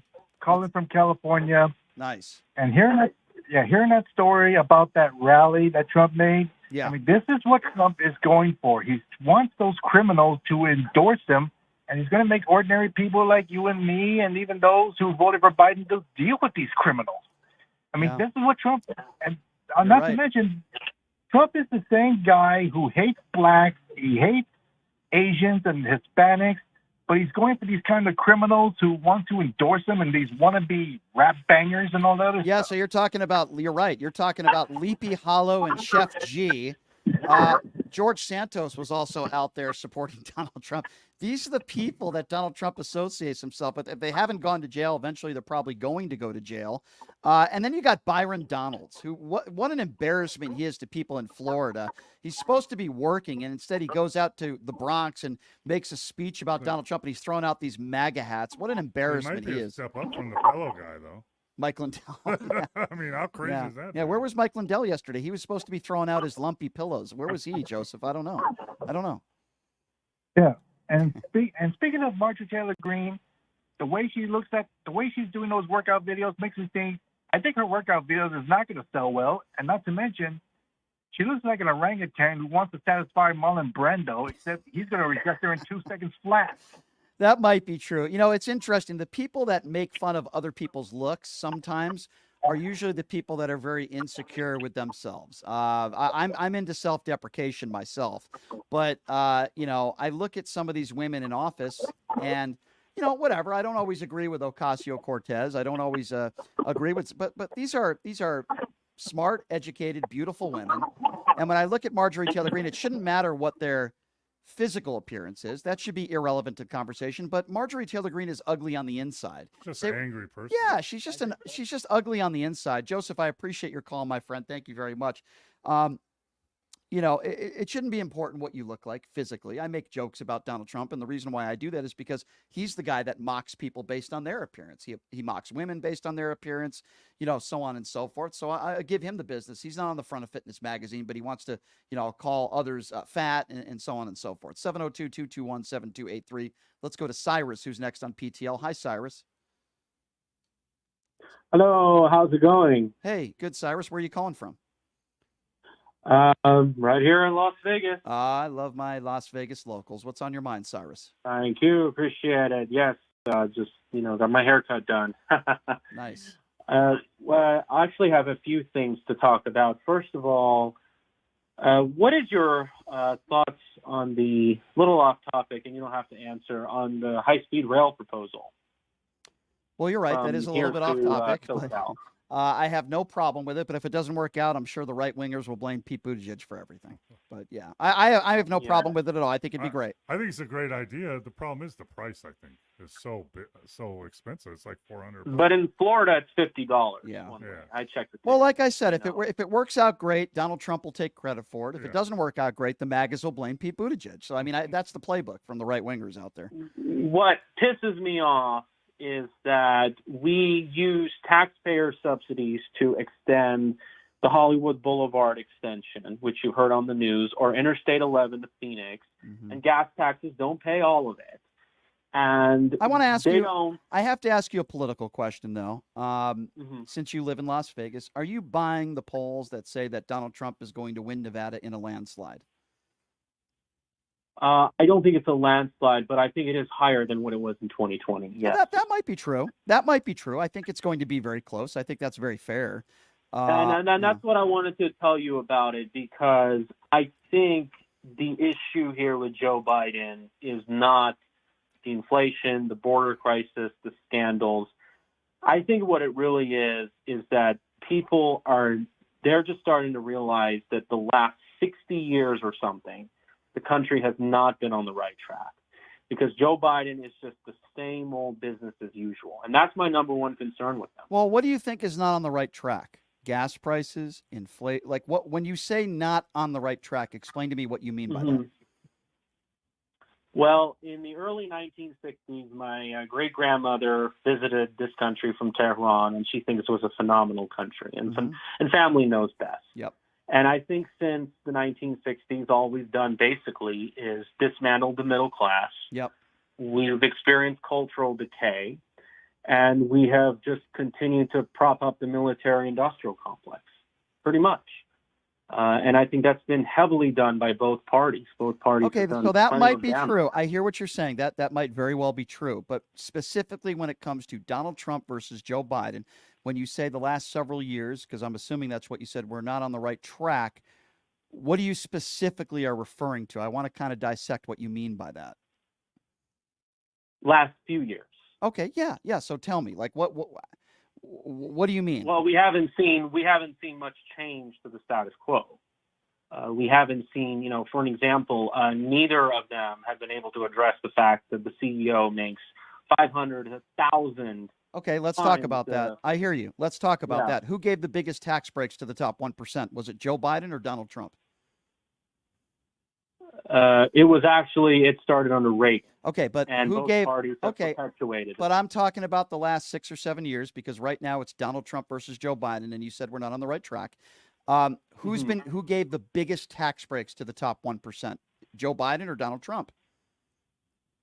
It depends on what you mean. There was tax cuts for the rich under Trump. Yeah, which I the opposed, biggest- but the- he right. got rid of the SALT deduction. But the He got biggest rid of the the SALT. biggest tax breaks and the billionaires and the richest people in this country got bigger tax breaks under Donald Trump than Joe Biden. So all I'm saying, with all due respect, is if you're saying we're not on the right track and you're talking about CEOs of Fortune 500 companies, that's not Joe Biden. That's Donald Trump.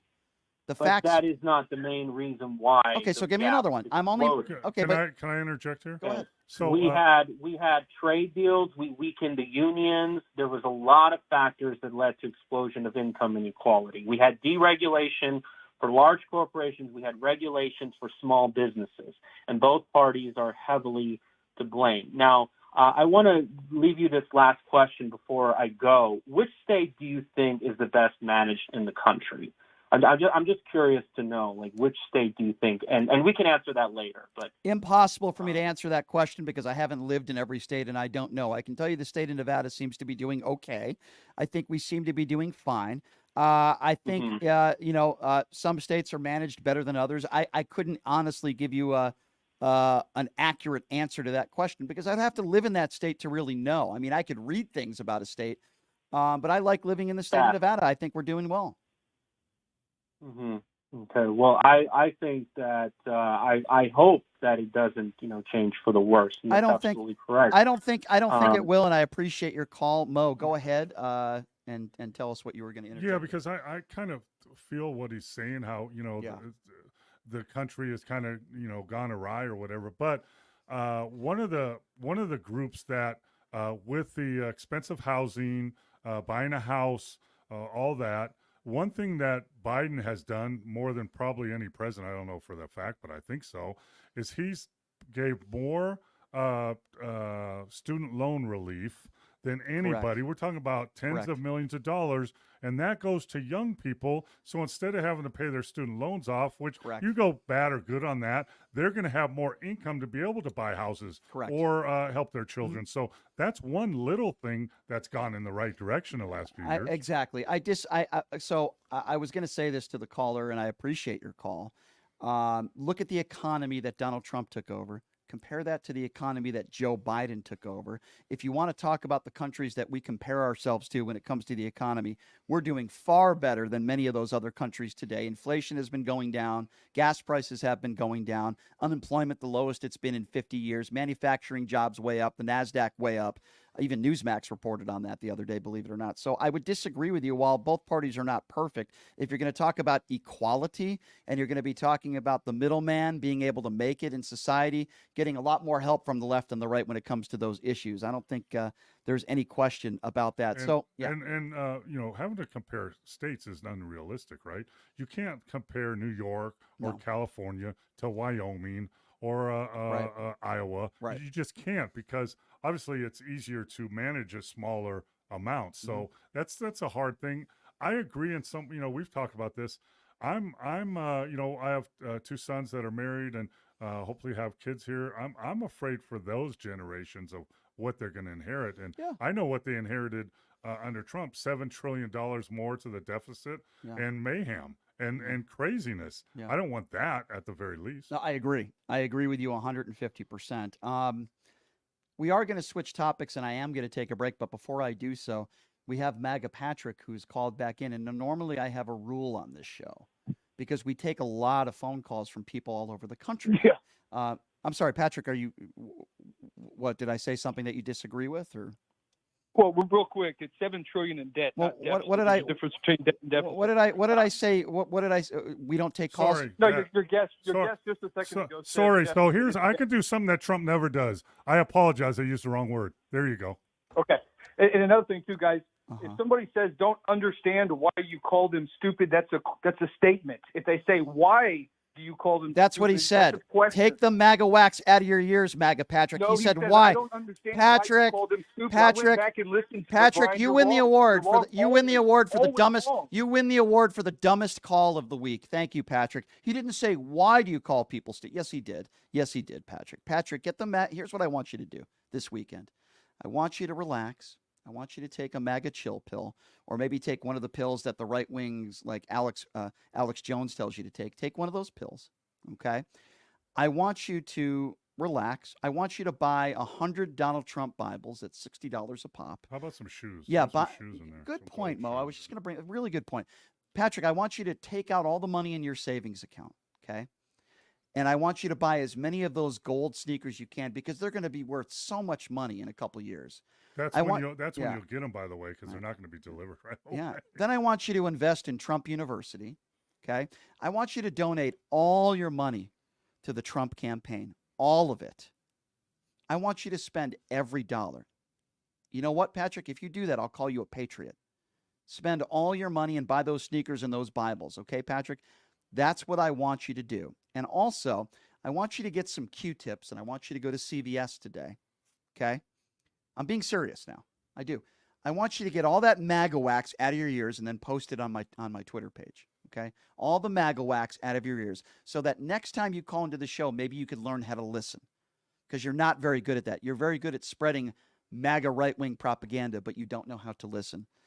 I do want to talk about some sports when we come back. We have a lovely lady waiting, by the way, and I want to get her thoughts on this as well. Her name is Erica Smith, and she's running for office here in Las Vegas. I want to talk to her about maybe some racial issues and when it coincides with sports, because Caitlyn Clark is getting a lot of flack, man. And there's people that are defending her. And you, with your basketball background, I'd like you to stick around, Mo, if you can. Sure. And I want to get her perspective on this as well. Erica's a lovely lady, and she's running for office. I actually went to her actual office building a week ago, and I spoke at her event. I want to get her thoughts on this too. So we'll take a quick break. Before I do that, I want to tell you about my good friends at Jackson's Bar and Grill, located at Flamingo and Jones. I got to tell you, man, you show your TAM card there Tuesdays, you get $50 in free slot play. Mo has hit a royal flush over there. I've hit a royal flush over there. The machines have been hitting lately. Jackson's Bar and Grill. Tell them I sent you at Flamingo and Jones. You won't be disappointed. We'll take a quick break. When we come back, Mo's going to be sticking around. Erica Smith is going to join us.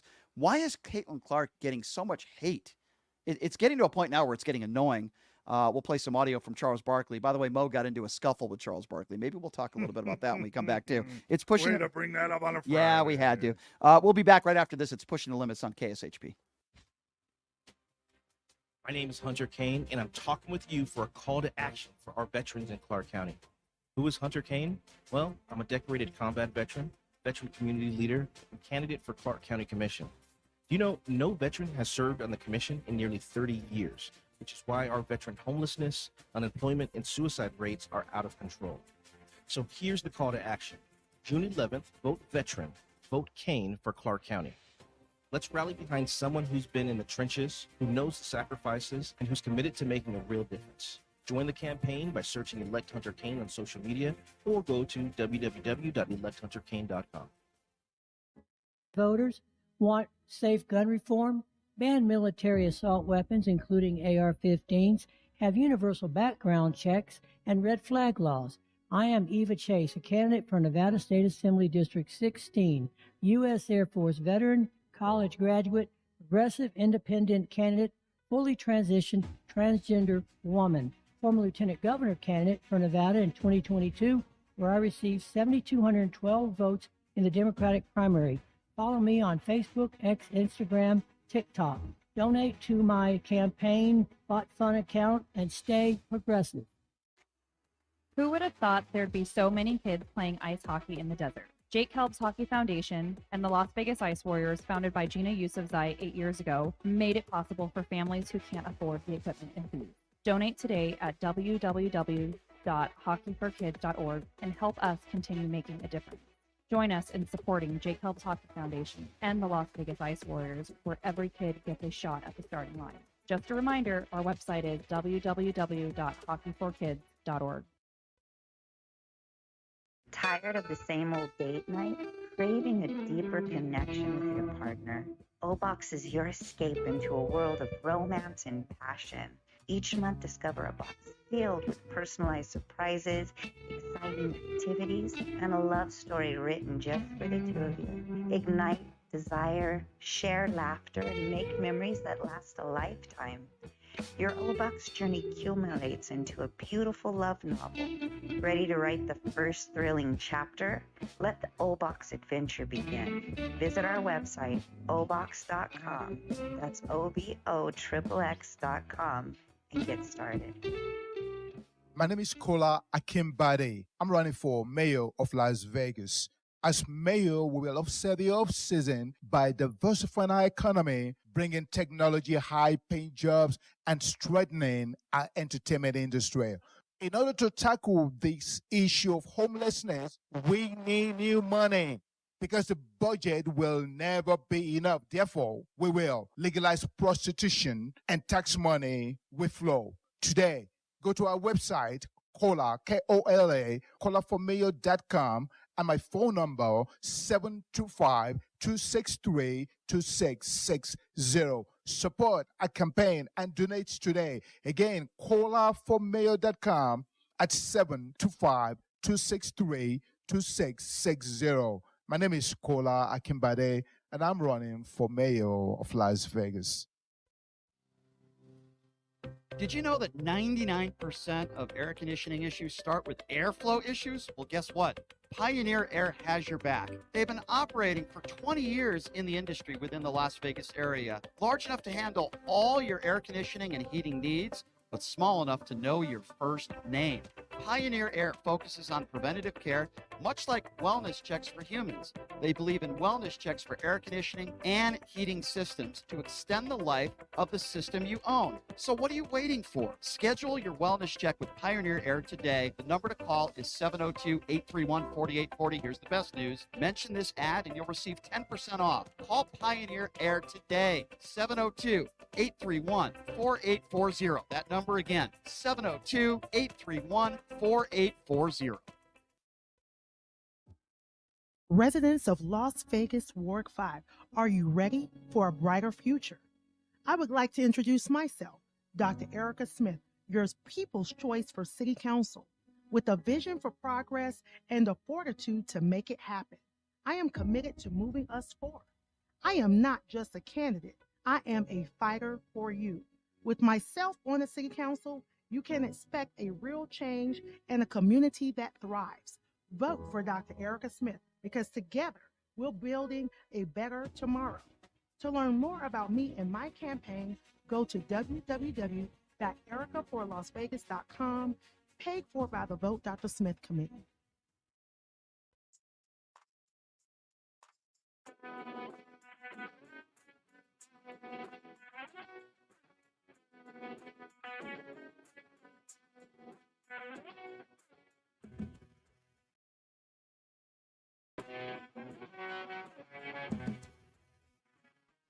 All right, welcome back. It is Pushing the Limits on a Friday. Quick programming note for you. Taking the day off on Monday, Memorial Day, yes. But we'll be back live on Tuesday, and we got some very special guests joining us. The Attorney General is going to be joining us. We have some other very special guests that are going to be dropping by on the show, and then we've got the elections coming up, and early voting starts tomorrow. We got Big Mo in the house and joining us in studio. Speaking of early voting, you've seen her on the show plenty of times before. Her name is Erica Smith. She's running in Las Vegas for Ward 5, and it's always a pleasure to see you, Erica. Thank you so much for being here. How are you? Well, you can only imagine how I am. I'm running a marathon right now, but other than that, I'm doing great, and it's always a pleasure to be on the show. Thank you for being here. Not only can I not run a marathon, I don't even like taking walks. So I'm not good with marathons, but you've been campaigning really hard, and I appreciate that. Have been. Yeah. Before we get to like Caitlyn Clark and race when it comes to the WNBA, I want to talk to you about that, and I want to ask Mo about that as well. So we heard about this event that took place in the Bronx, right? And there's a lot of people on the right that are making the case that Trump's going to get more of the black vote.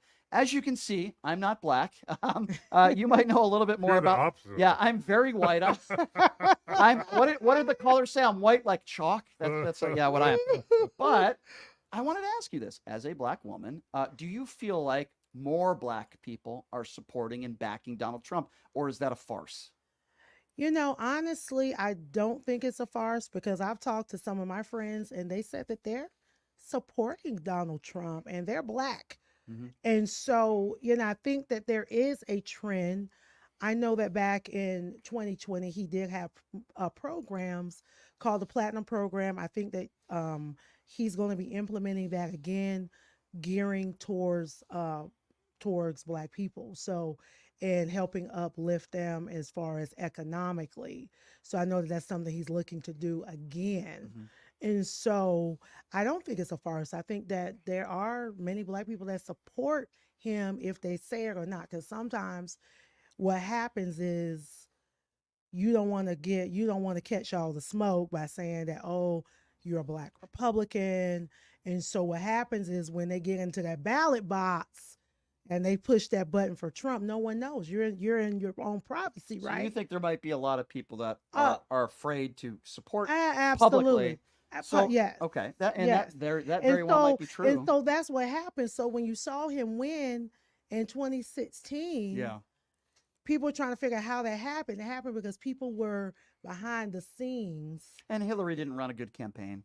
Well, I think that there's too. a lot of reasons. Let me ask you this though. So he got less than 15% of the black vote in 2016, same in 2020.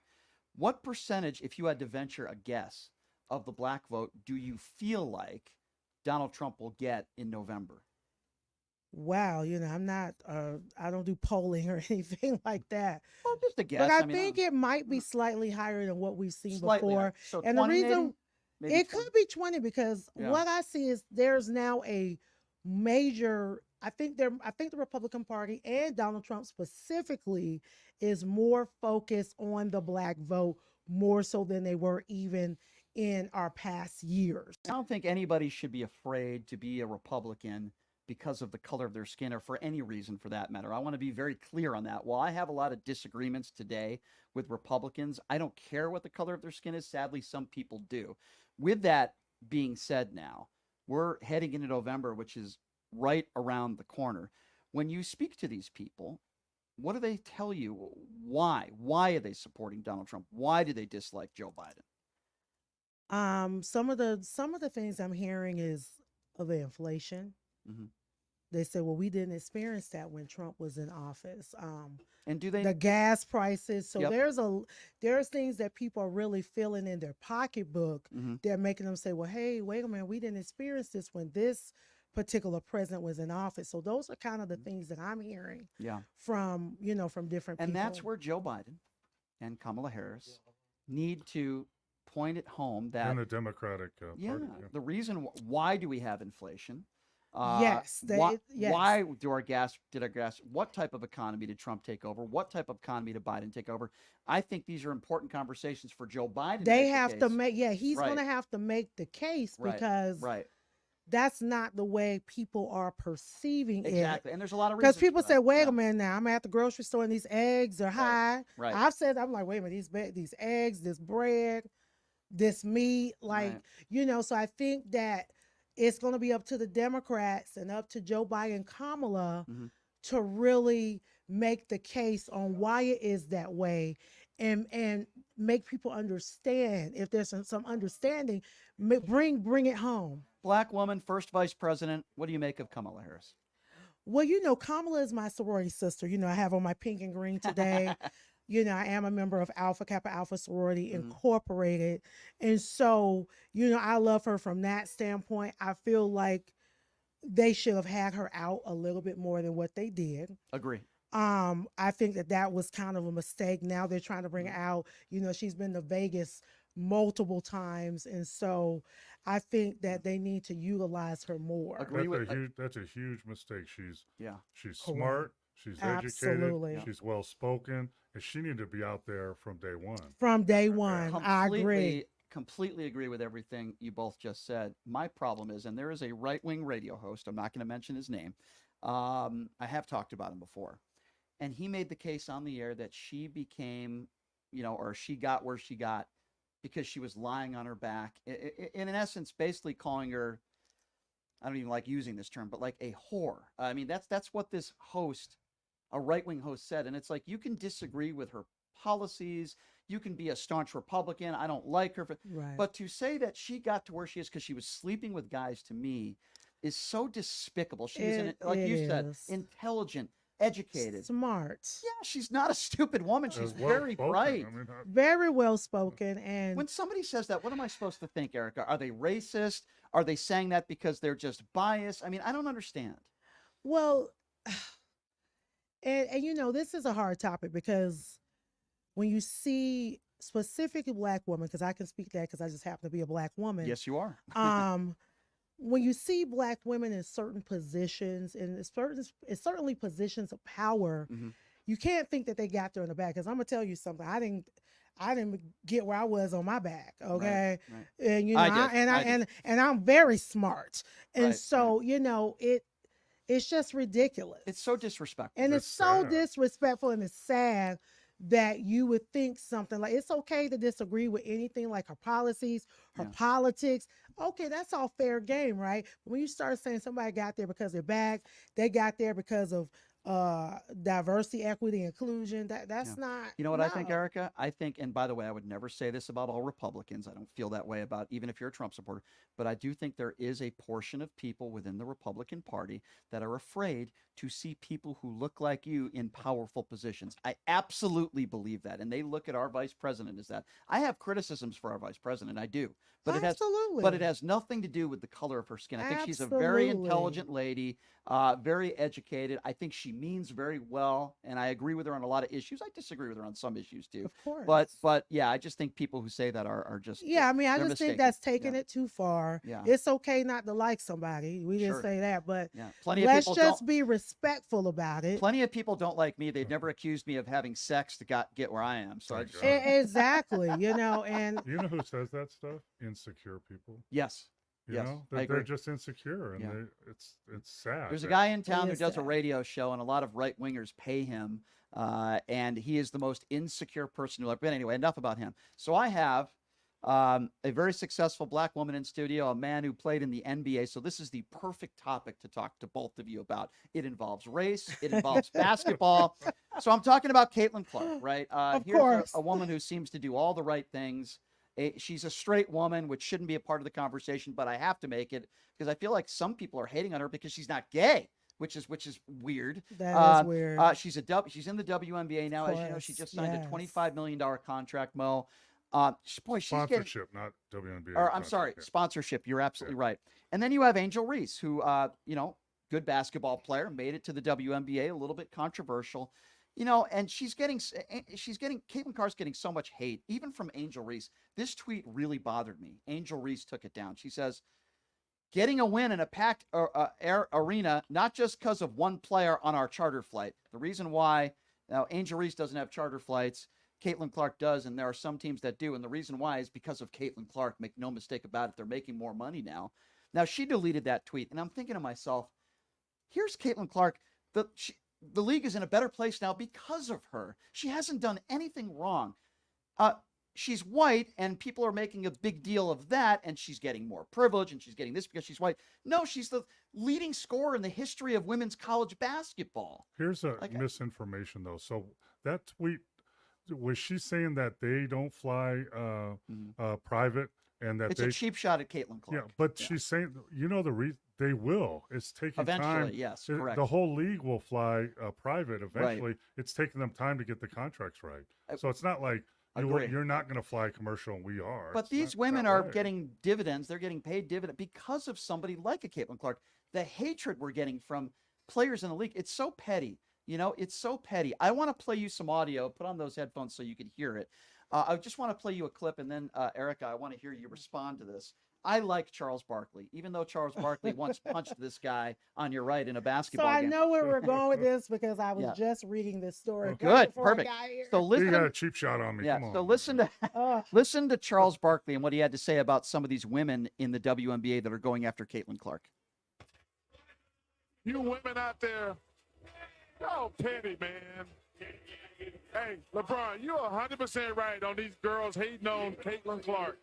Y'all petty, girls. I expect men to be petty because we're the most insecure group in the world. You are. Y'all should be thanking that girl for getting y'all ass private charters, all the money and visibility she bringing to the WNBA. Don't be petty like dudes. Listen, what she's accomplished, give her her flowers. Stop being petty, all you women out there. She got y'all ass charters. She bringing all y'all this money to the table, but y'all being petty like dudes. LeBron, you are 100% right. Y'all girls, stop being petty. Caitlyn Clark, thank you for bringing all that money and shine to the WNBA. Well, they're going to hate you. So, Erica, what are your thoughts on that? I mean, I agree with Charles Barkley 100%. If I don't get choked from the headphones right here, I really can't get them off. I'll say this as I try to remove the headphones. It's not really Caitlyn Clark's fault that she's getting a lot of love, a lot of people are paying a lot of attention. She did do, and I know Dawn Staley gave her props. Yep. And said, I love Dawn Staley. Thank you what you've done for the sport. Right. But the problem is that we have a lot of Black women that have been playing for the WNBA. You have Asia Wilson, shout out to Las Vegas Aces, and Asia Wilson, who is also my sorority sister. But they've been playing in this, and they've been doing well at it. They've excelled in it, and yet they don't get the same, fame, the same respect that Caitlyn is getting. So I think that's where the issue is. The issue is not so much Caitlyn Clark, because she can't control that she's now getting this, and she has done a lot for the sport. We will say thank you to her for that. Sure. But the problem comes when these ladies that have been in this sport for so long are being overlooked. Okay. Like an Asia Wilson. Fair enough. Now like an Angel Reese. Right. So that's the problem. Let's talk about Asia Wilson. That's a fair point you made. So she's made millions of dollars off of endorsements. I would argue she's probably the best female basketball player in the world based on what I've seen. Absolutely. Angel Reese is nowhere near that. Now she's only one. She's a rookie. She is a rookie, but she will never be Asia Wilson. But Asia Wilson's made money. Here's the argument that I make, and I want to hear your perspective on this. The league has lost money 27 years in a row. Now, the Aces are making money, but the league as a whole, and that's because they're back-to-back champions, and it's Vegas. There's a lot of, and a great organization. And we're looking for another championship, Las Vegas. And I hope they win another one. But you're a businesswoman. You're a successful businesswoman. You're a doctor. You know how to run a business. Can you find me a business in this country or in the world that has been going for 27 years, losing money every year, and paying their employees more money and giving them raises? because I can't think of one. And I'm not trying to poo-poo on the WNBA. Great place to bring your family, great environment. Tickets are reasonably priced. Great to bring. I mean, my friend Brian Salmon, who works for Channel 3, brings his beautiful daughters to the game. I think it's great. It's a fun atmosphere. I go to the games and I cover the games and I enjoy it. But the money has to come from somewhere, right? Right. Now, and if the argument is, well, the WNBA is not doing a good job, enough job in promoting it, well, then do it. Do it already, because the league is losing money. And I say, where's the money going to come from? And they're only playing 3 months out of the year. Well, I would like to see them play more, to be honest with you. And I would like to see their salaries be higher as well, because I've seen these ladies play and they're phenomenal. But if you're charging $12 for tickets, and and I agree, the tickets are very highly reasonable. but they're not reasonably priced. they're not selling out in arenas across the country. They're selling out when Caitlyn Clark comes to town. Well, I don't know, because our Las Vegas Aces are well, the crowds are great for the Aces. Yes, Sure. I would say here in Vegas, our games are sold out. All I'm saying is, I have no problem if the product is good enough and the product is making money, then pay these women. I'm on board 100%. I have no problem with that. All I'm saying is the league isn't making money. The ratings are not there. People watch more women's college basketball than the WNBA. The ratings aren't there. The ticket sales aren't there as a whole. And the reason why the league exists is because of the NBA. And I'm like, okay, I want these women to succeed. I want them to make money. I have no problem with capitalism and all that stuff. I'm not one of those people that disagrees with that, right? But it's like when I hear, I don't want to use the term complain, Mo. I don't want to be disrespectful here. But when I hear some of these women who are getting paid $50,000 to $100,000 to play basketball for 3 months in a league, their bosses in a league that is losing money, I would think they would be more grateful that they have the opportunity rather than complaining about getting paid more money. That's just my personal opinion. Well, let's put a perspective on this. Number one, money in sports, especially in basketball, is somewhat ticket sales. That's minor. It's sponsorship and it's TV money. Right. The NBA TV deal they're redoing now is $9 billion. That's what it is. And that's where the money comes from. And I would ask that, and I agree, they should get paid more. I think they should play more. You know, longer season. And I don't think that they would be opposed to that, because these are the same ladies that are going overseas and playing. Right. And we already know how that went down for Brittany Griner when she got caught up in Russia. Right. So they wouldn't have to do that. So I don't think they're opposed to playing longer. I don't think they are. You know, so I would just like to see that we would love to see them playing longer and getting paid more money. It's a very short season. And here's the other thing, right? So they're 27 years old, right? Mm-hmm. I have a shirt on 75 years of just the Milwaukee Bucks. NBA's been around 100 years. When I played in the 80s, my salary was $60,000. I played 82 games for 8 months. Wow. And it took time. Then Magic and Bird came in, and they were the first $1 million guys in the later 80s. And then it went up from there. But we flew commercial. We rode buses. We did all that, 50 years ago. So it's going to take time. And I think they're going in the right direction. But it's TV money and sponsorship, but it takes time. You can't, the NBA wasn't losing money. When I came to the NBA, it was going to fold. It was going to fold till Magic and Bird took over and were like, they were the story and they were exciting. Then the Lakers became Showtime and the Bird became champions and Celtics and their actual rivalry. It was going to fold back then. And my salary was $60,000. Second year was $75,000. That's what it was. And then it grows from there. So I think they have to have a little patience. I think a longer season would help. The reason they go overseas is because it's in the off season for them. Correct. And they make those high level, they make $1 million overseas, right? Which is nice, but it's scary if you go to Russia. Yeah. Now, if you go to Italy to play, that Spain, okay, that's something. But I don't think nobody's going back to Russia. No, that's a wrap. Yeah. But I think if they have a little patience, they're going now. They're going to fly a private now. That's a step. Good. I think their salary is going to go up. They need to have that discussion. Absolutely. Do we need to play 5 months instead of 3? And then because I think the highest paid salary in the WNBA is $250,000. That's for 3 months. If you stretch it out, you're looking at $500,000-$600,000. Now we're talking, okay, we're going in the right direction to that $1 million mark. Right.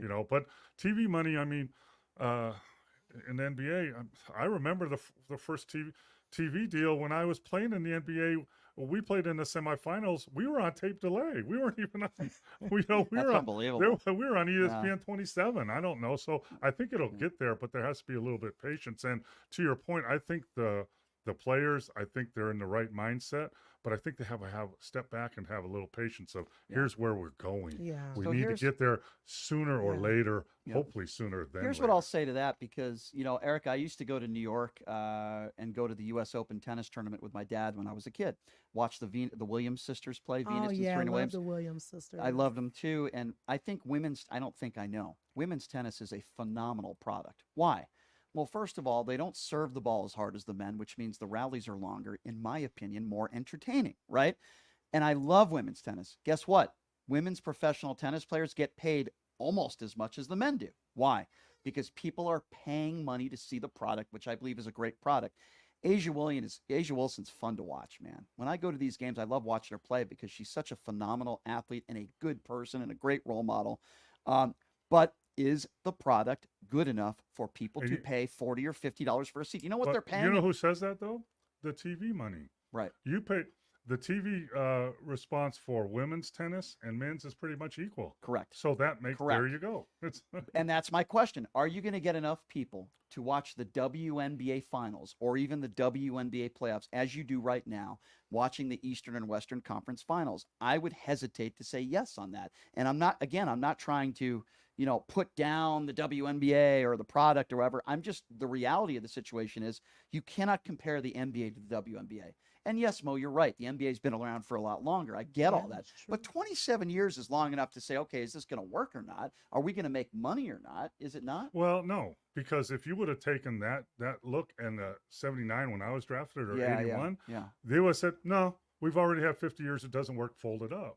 Mhm. But they didn't. They Interesting. went past that part. Yeah. I think the WNBA is getting past that part now. It's going to take time. Well, I hope so. Yeah. It's not that I'm rooting against it, right? Well, let's look Yeah. at the TV revenue and the eyeballs that are on the finals of the women's Final Four as opposed to the men's Final Four. It's Yeah. almost equal now. Yeah. That's saying something. You're making That is. progress. How many Caitlyn Clarks, though, are going to be out there? It's once in a generation, There's I think. there's somebody. But yeah, when I played, no more Michael Jordans. Oop, there's Kobe. Oop, there's LeBron. Oop, Right. there's True. they're out there. They're just young will right say now. this. They watched her play. Exactly. I will say this: the athletes on both sides, women and men, they're getting faster, they're getting stronger, they have better training, they're becoming better basketball And I'm players. gonna tell the private jets right now, because I flew commercial, and then when I coached with the Dallas Mavericks, we flew private. Right. There's night and day of how you can take care of your body, how much rest you get. It's gonna show in the WNBA. I hope games. so. But this stuff has It's got gonna be better that they have those charter Oh, flights. absolutely. yeah. No question. Yeah, no question. much more comfortable. I want to see it I'm here for it. But this Angel Reese stuff, this stuff just needs to stop. These players, there's nothing wrong with trash talking on the basketball court. Like that whole controversy, remember, with the hand and all that. Okay, fine. It was good for ratings. I don't have a big problem with that. But these comments on social media from Diana So here, Taurasi, let's got to stop. Let's take a step back, right? They need to realize they're on the same team. When I played, I'll keep going back there 100 years ago. Bird, and Magic, they're rivals. Right. I was at the game. I played in the All-Star game before the college game that they played in, Mm-hmm. and they were billed as rivals, and they were for a while. Then became friends, but they never, ever, ever put anybody down. Right. A man, Bird would say Magic's the best, and Magic would say Bird is unstoppable. That's what these women need to realize. They're on It's the same immaturity. team. But Angel Reese is immature. women, we gonna look. Women, we're gonna keep it petty. So what's happening here is really not like, you know how women do. We gonna be petty AF. Yeah. And so that's just that.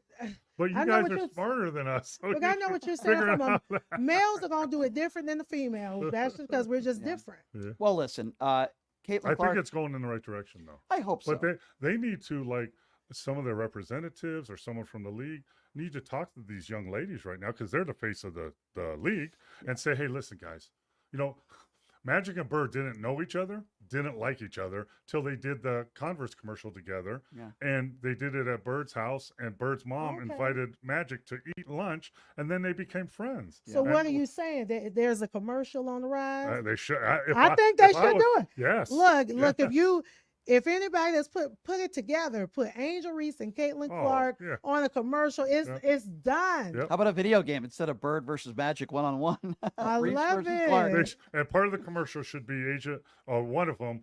They're eating or doing whatever, and then she takes a napkin. And Here's what I think her they should face do. with it. Here's what I think they should do. I have an idea for the WNBA All-Star Weekend. Have a one-on-one game, donate it all to charity, whoever wins, the charity of their choice. Have them play one-on-one. I think that would be watched by everybody. It would be fun to watch.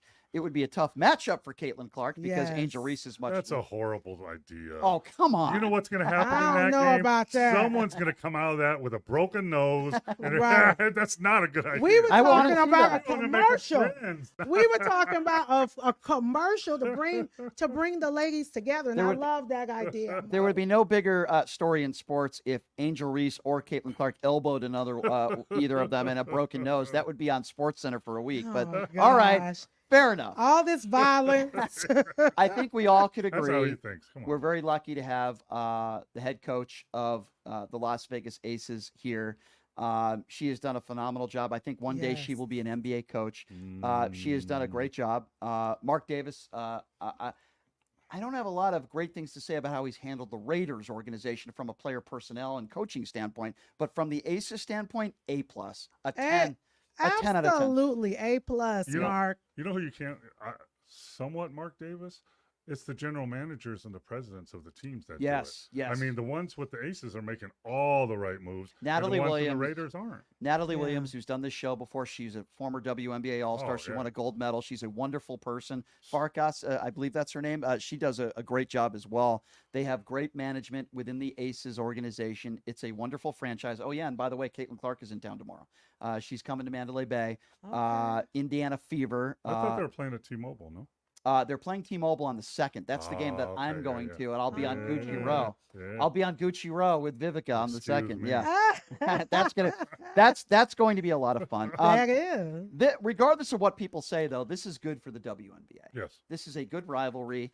It's good for the WNBA. I don't like the comments that Angel Reese has made, but with that being said, and you have to have a mix of, let's be honest. Angel Reese is selling sex. She is, and by the way, don't have a problem with that at all. People are going to buy it, but she does these swimsuit pictures and Instagram and all that stuff. Again, not criticizing her for it. I think that's fine, but you can't say you're being treated as tell me if you disagree with me, complain about being treated as a sex object when you're taking sex type pictures and posting them for people to see. Like, people are going to make comments about your body. Am I wrong in saying that?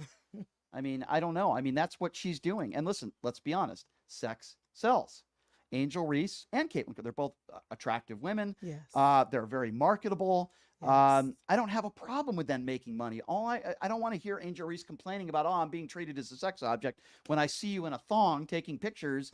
We know what you're doing. I don't have a problem with it, but we know what you're doing. Right? Am I wrong in calling You her? say you don't have a problem with it, Brian? No, of course were not. you She looks enjoying- really. I'm about to say you like the pictures. She's a very attractive. You like those She's a very attractive lady. She and, is. Yeah. Are you a lawyer? Have you got him on the stand right now? What I'm saying is, Because I mean, it's like, but you enjoyed those pictures, okay? absolutely, I wouldn't lie to you. She's a beautiful woman. She is. And if she wants to sell her body, guess what? I have no problem with that at all. I would say if people are willing to pay for it, go for it. What I don't like is when she complains about it and says, people are judging me on my body. People are, I'm a sex object. Well, maybe you shouldn't take half-naked pictures then and put it on But social you media. also have to take into account her age as well. Yeah. She's young. So True. sometimes as young people, so we have to give her a little bit of leeway. She is a young woman. You're right. And there's some immaturity And you'll there. see it exactly. And so Yes. you'll see her mature as she goes on, and you'll see something a little different. Well, when Yeah. Erica wins Ward 5, right? And she's this Yes. popular politician. She's going to be sitting Gucci Row, and the Aces will invite her to Aces games. We just got to get you to win. I am ready for my invitation. Let me go ahead and put it out there. Yes. Mo, have you been to an Aces game yet? You got to go to a game. No, I haven't yet. You I gotta would. go. I would go. Sure, Yeah. take They're care of fun. me. Take care of me. But Well, you you're know not me. Yeah, Vivica. I've been to a game and they are very entertaining. You They know are. me. They are. I'm Yeah. never ever will pay for a basketball game ever. You got to give me a ticket. The guy played in the NBA for 12 years. He has a right to say that. But He has a right to say former that. governor Steve Sisolak is there all the time. I don't see Lombardo at any. See, that's the thing, right? Okay, I'm gonna be a little critical of a Democrat now. Okay. Oh, okay. Stephen Horsford. Okay. I don't think Stephen Horsford's a bad guy. He's not perfect. He's made mistakes. I agree with him on a lot of issues. He sat in this chair. But Horsford was in D.C. wearing the Aces jersey when the Aces visited the White House, which, by the way, was wonderful. Yes. Hey, Steve, why don't you go to an Aces game? I haven't Exactly. seen you at any of the games. I see Sisolak at the games. His daughter works for the Aces, by the way. I've seen our Attorney General, who's going to be in studio next week. I've seen him at the games. What I don't like is these people that go on the bandwagon, right? Horsford's wearing the Aces jersey, when Joe Biden's there. Why don't you go to the games, man? Go to the games. Why don't I see Lombardo at Knights games? Why don't I see... That's one thing I will say about Sisolak. The man goes to games, and he went to games when he was governor. I want to see more people. Hey, Trump goes to games, too. He's gone to games. I'll give him credit for that. But I mean, let's put an invitation out. Say, hey, go to some games. you should be sitting with Horsford on the court.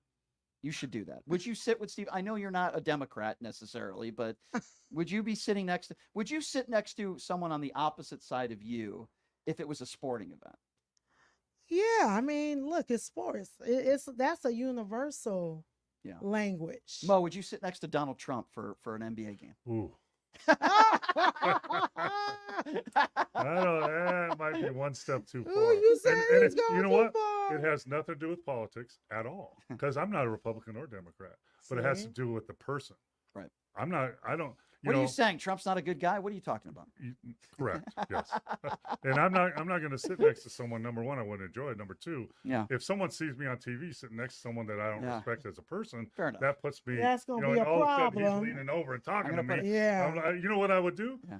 Number one, I would Oh, do his gosh. face to see if it would come off, and then I touch his hair. Erica, be honest. If Marjorie Taylor Greene called you up and said, "I want to go to an Oh, Aces I game with you," know we didn't just say that. Oh, no. Look. I never even asked you this. Who's like your least favorite person in politics besides me? I Who else? don't. Look, probably my opponents right now. Right now, that's a, see, You're that's a, right. that's She's in game mode. She's in game Right, mode. I'm in fair game mode, but Yeah. then you want to take it to to Marjorie. Oh my gosh. Yeah.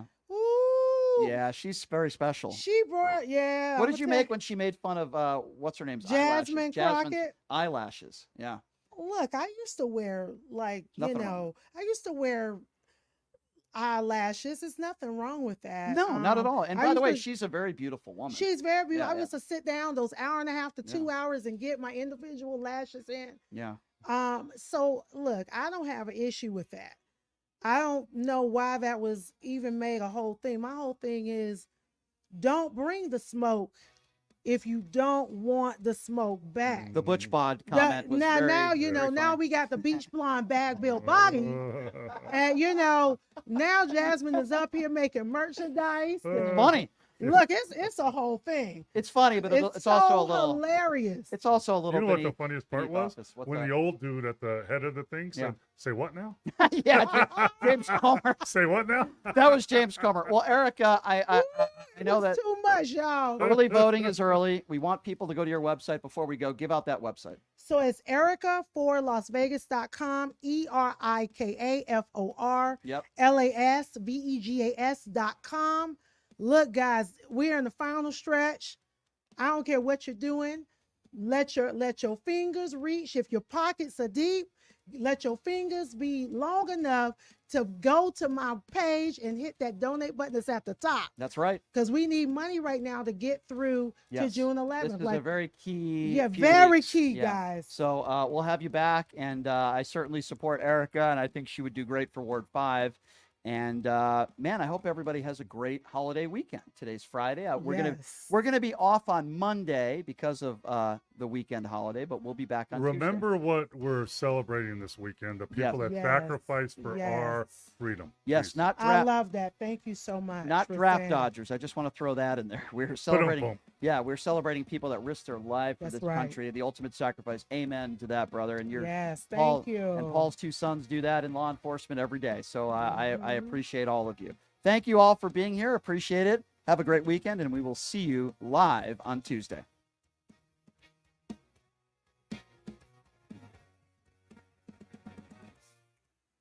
Who would have thought there'd be so many kids playing ice hockey in the desert? Jake Helb's Hockey Foundation and the Las Vegas Ice Warriors, founded by Gina Yusufzai 8 years ago, made it possible for families who can't afford the equipment and food. Donate today at www.hockeyforkids.org and help us continue making a difference. Join us in supporting Jake Helb's Hockey Foundation and the Las Vegas Ice Warriors, where every kid gets a shot at the starting line. Just a reminder, our website is www.hockeyforkids.org. Residents of Las Vegas Ward 5, are you ready for a brighter future? I would like to introduce myself, Dr. Erica Smith, your people's choice for City Council, with a vision for progress and the fortitude to make it happen. I am committed